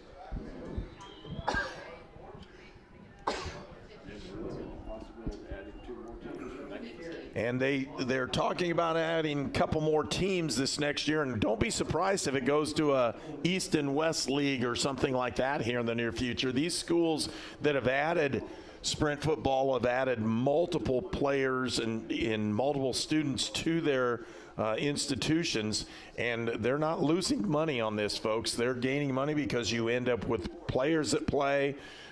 It increases the amount of enrollment that you have, and with some of these schools really hurting for enrollment, it's really helped. Toski's going to roll. He's got a man open on the out. He's got him. Can he get forward to the first down? Makes one move, makes the second one. He's right at the line. They should give him that one. We'll see where they mark him. It is a first down. They got him on the line. Is he going to say it's short, or is it on it? Should be a first down. It is. First down, Pomeroys. That's going to run the clock. Good job by Johnson there, finding a line. And they played Johnson deep to make sure he didn't get his hands on the ball over their head. He is a burner. Go to handoff up the middle. Nice run, and that time by Perea. And he picks up another 4-yard gain as they continue to run the clock and run the football. 7 minutes.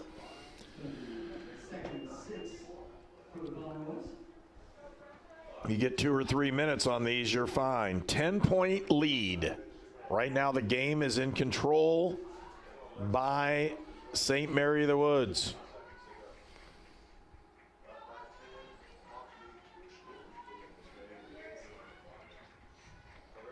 Toski waiting on that clock to wind down. Snaps it with 5 seconds.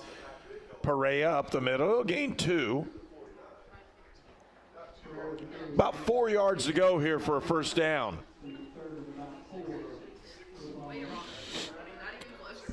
Just trying to chew that clock at this point.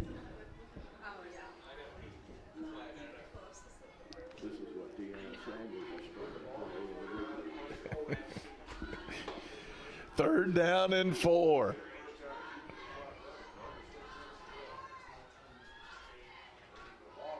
Almost had him offside. Actually, he did have him offsides, but you got to snap the ball in this league.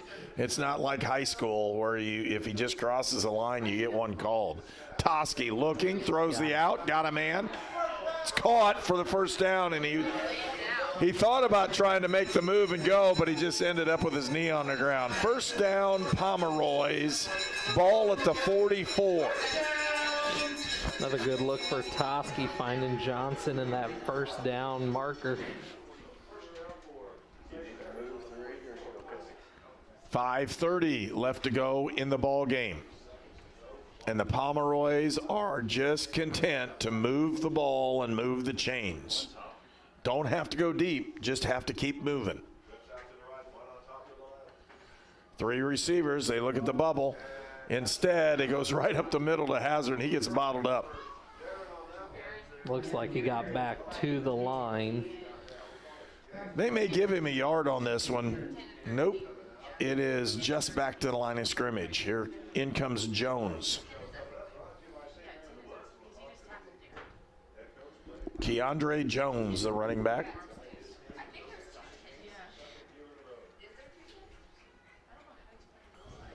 And they just keep moving it around.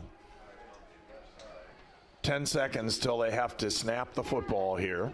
You got Johnson in that slot receiver position again. They're going to run the quarterback counter. Here it comes. Boom, there it goes. And there he goes, right up in there, close to that first down yardage. No, he's about 3 short. 2 short. It'll be 3rd and 2. That's a pretty nice play for him. Yeah. They run buck with the quarterback keeping the ball after he pump fakes the little screen off to the side. All he has to do is look and pull it down and run. Yeah, and I would assume it's probably an RPO, pre-snap read. See what the defense is giving you out to the outside. If they give you the numbers, just toss it out there. If not, follow your buck. Two good guard pulls on that one. They really plowed an open hole for him. 3rd down and 3. They're going to hand the ball inside. Jones gets the first down, and that clock continues to run. The meat grinder has taken place for St. Mary of the Woods. They're just grinding it out nice and slow. 3:35 left to go in the ball game. And this has really been a different offense than we saw in the first half. They've really turned it on here. Well, they're not putting the ball on the ground. I mean, the big one of the first half was you get the ball and you immediately turned it back over to Quincy. But Quincy didn't do much with it. That's because, again, the Pomeroy's defense has been pretty good. Looking inside, Jones, again, nice run. He'll pick up 5.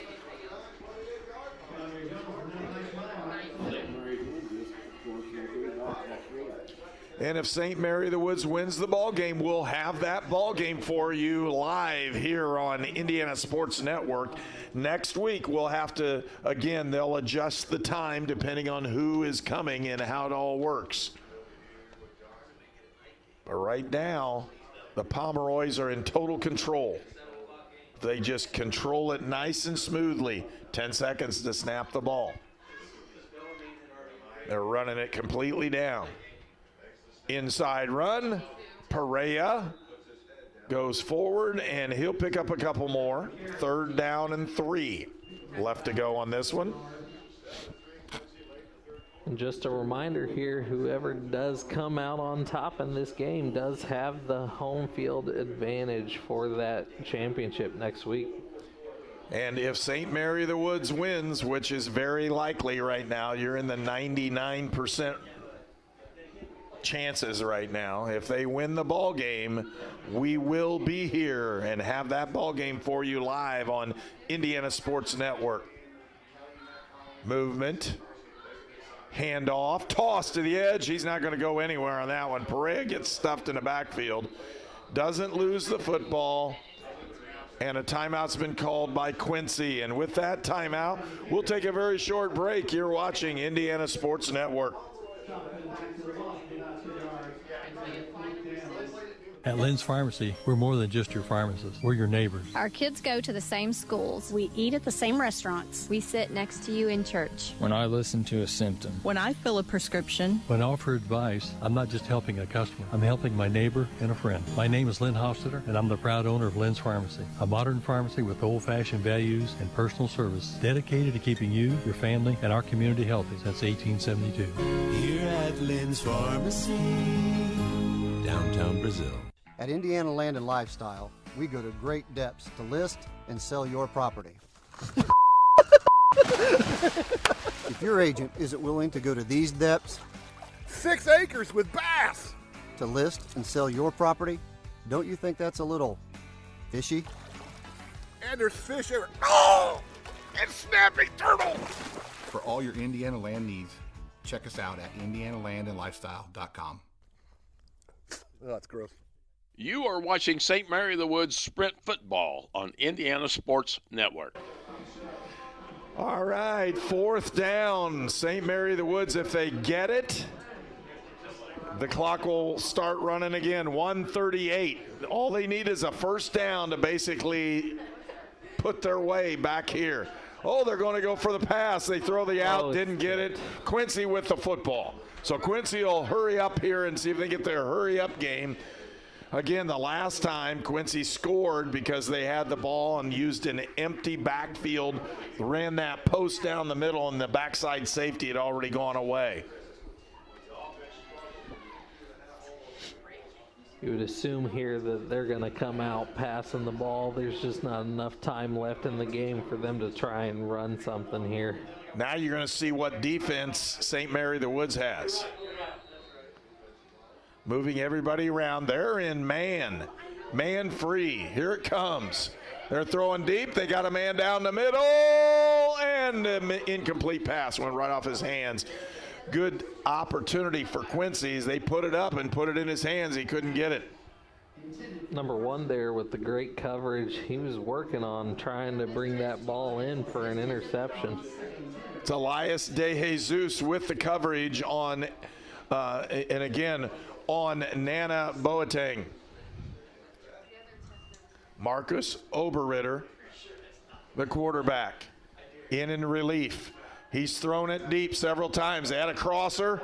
Oberritter off the edge, knocking people down, but that clock's going to run. He's short of the first down yardage with 1:17 and the clock running. They get the ball spotted. Ball spotted. They're not going to spike it. He's got to throw it.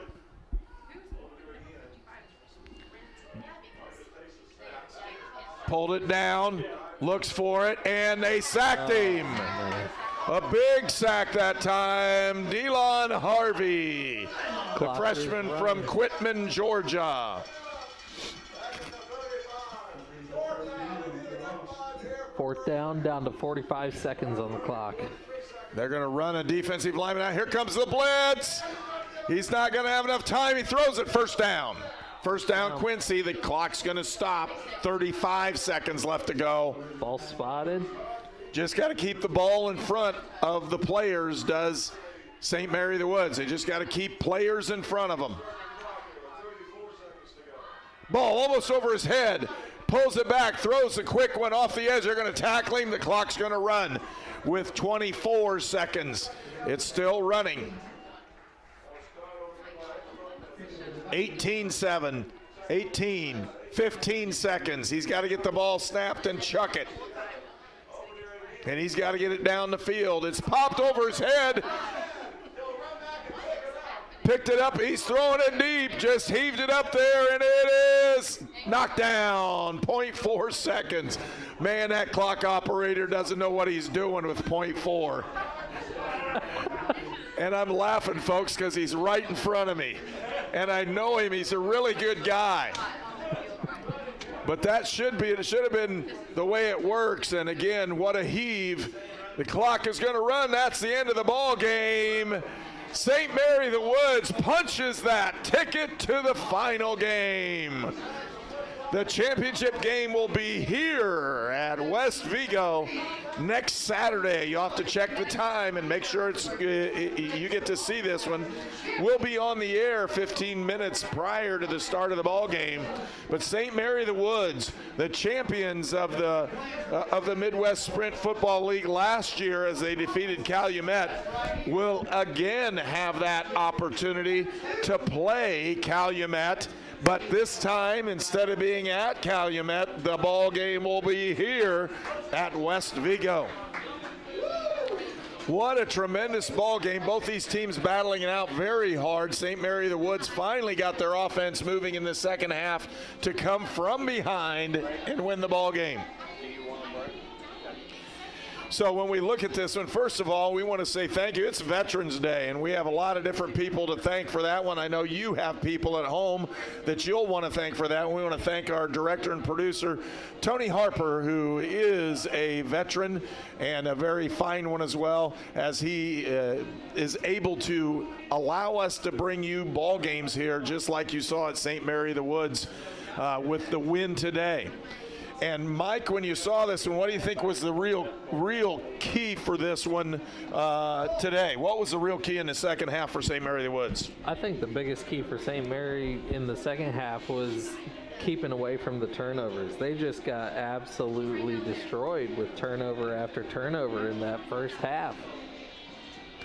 Well, and you can really say that set the tone for what Quincy was able to do. They kept the football away from the Pomeroys, but in the second half it went the other way. A couple turnovers or a turnover from Quincy caused St. Mary the Woods to go on the offensive when the whole thing worked, and immediately they put themselves in that situation where it was it was Pomeroy football like we've seen most of the year. And most of the year, the Pomeroys have consistently moved the ball, come up with big plays, 2 big plays back-to-back. You had a pass completion to Cleveland, which put the ball at the 49, and then an immediate run up the middle by Darren Hazard, who took it 51 yards into the end zone, and the Pomeroys took the lead. And then later on, it was Darren Hazard's day. I mean, he put the ball in the end zone off of a little dump pass, and it was a quick read by the quarterback. Did a nice job just getting rid of the football before he had the sack. But a really nice job by the Pomeroys in the second half. Statistics, they go like this, and I'll let you go at them there, Coach. All right, so obviously final score, we're looking at Quincy 13, St. Mary of the Woods pulling out the win with 23. Our scoring summary looks like this. In the first quarter, Quincy scored 7, and looks like C.J. Jackson was on the 31-yard run to put it in the end zone. Coming back, St. Mary of the Woods, Drake Barnes hits a field goal going into halftime, makes the score 7-3. St. Mary of the Woods comes back out after half, and that's where you were talking about. They hit Hazard for that 51-yard run after that Cleveland reception. Put 7 on the board in the third. That made it 10-7. All of a sudden, now you're looking at a fourth quarter where it's a 3-point ball game, anyone's ball game, and that's where both teams really did start turning on the offense and turning on the scoring. You had Hazard with a 7-yard run in the fourth quarter. You then had Hazard on that quick reception where now you're looking at a score of 7-23. Quincy tried to make it a ball game, tried to make it close with that Carson 70-yard pass. But in the end, St. Mary of the Woods just closes it out. And they did a really nice job of moving the football in the last couple minutes of the ball game down the field. They didn't have to score, and you can see those guys now getting attention from the coaching staff, talking about what it's going to be like. It's going to be like this last week. That's what it's going to be like. They get to host the game. Just a tremendous job by St. Mary of the Woods in doing this. And second year for sprint football in the Mid-States Sprint Football League. And they have an opportunity to play in their second championship game. What a job by Coach Powell and his staff. And you can't give enough credit to those guys. They have done a great job in recruiting, putting people in the right places. Trey Powell, and I'm going to go down through the coaching staff here. Thomas Henderson, Griffin Olson, Michael Hayden, Joe Lorig, Jack Connor, Trent Olson, Jake Combs, and Regin Hendricks. These guys have really done a nice job this year in recruiting and everything else here at St. Mary of the Woods. For Indiana Sports Network, we're going to bring you men's basketball, women's basketball, softball. We'll be involved in the sports here at St. Mary of the Woods as they've expanded their sports program, and we love coming to the Woods. What a beautiful place, a beautiful opportunity for these kids. Again, St. Mary of the Woods has almost doubled its size in the past 5 years simply because they've done a great job in recruiting players from all over the country on this St. Mary of the Woods team, and congratulations to them as they go to meet their parents and others on the sideline. A great atmosphere at the Woods. Hope you're a part of it, and hope you'll join us this next Saturday as we bring you the Mid-States Sprint Football League Championship game here on Indiana Sports Network. For my partner, Mike Cross, I'm Herb King, and we'll say so long till next week, where it's St. Mary of the Woods finds themselves in the championship game. You are watching Midwest Sprint Football League semifinal action on the Indiana Sports Network.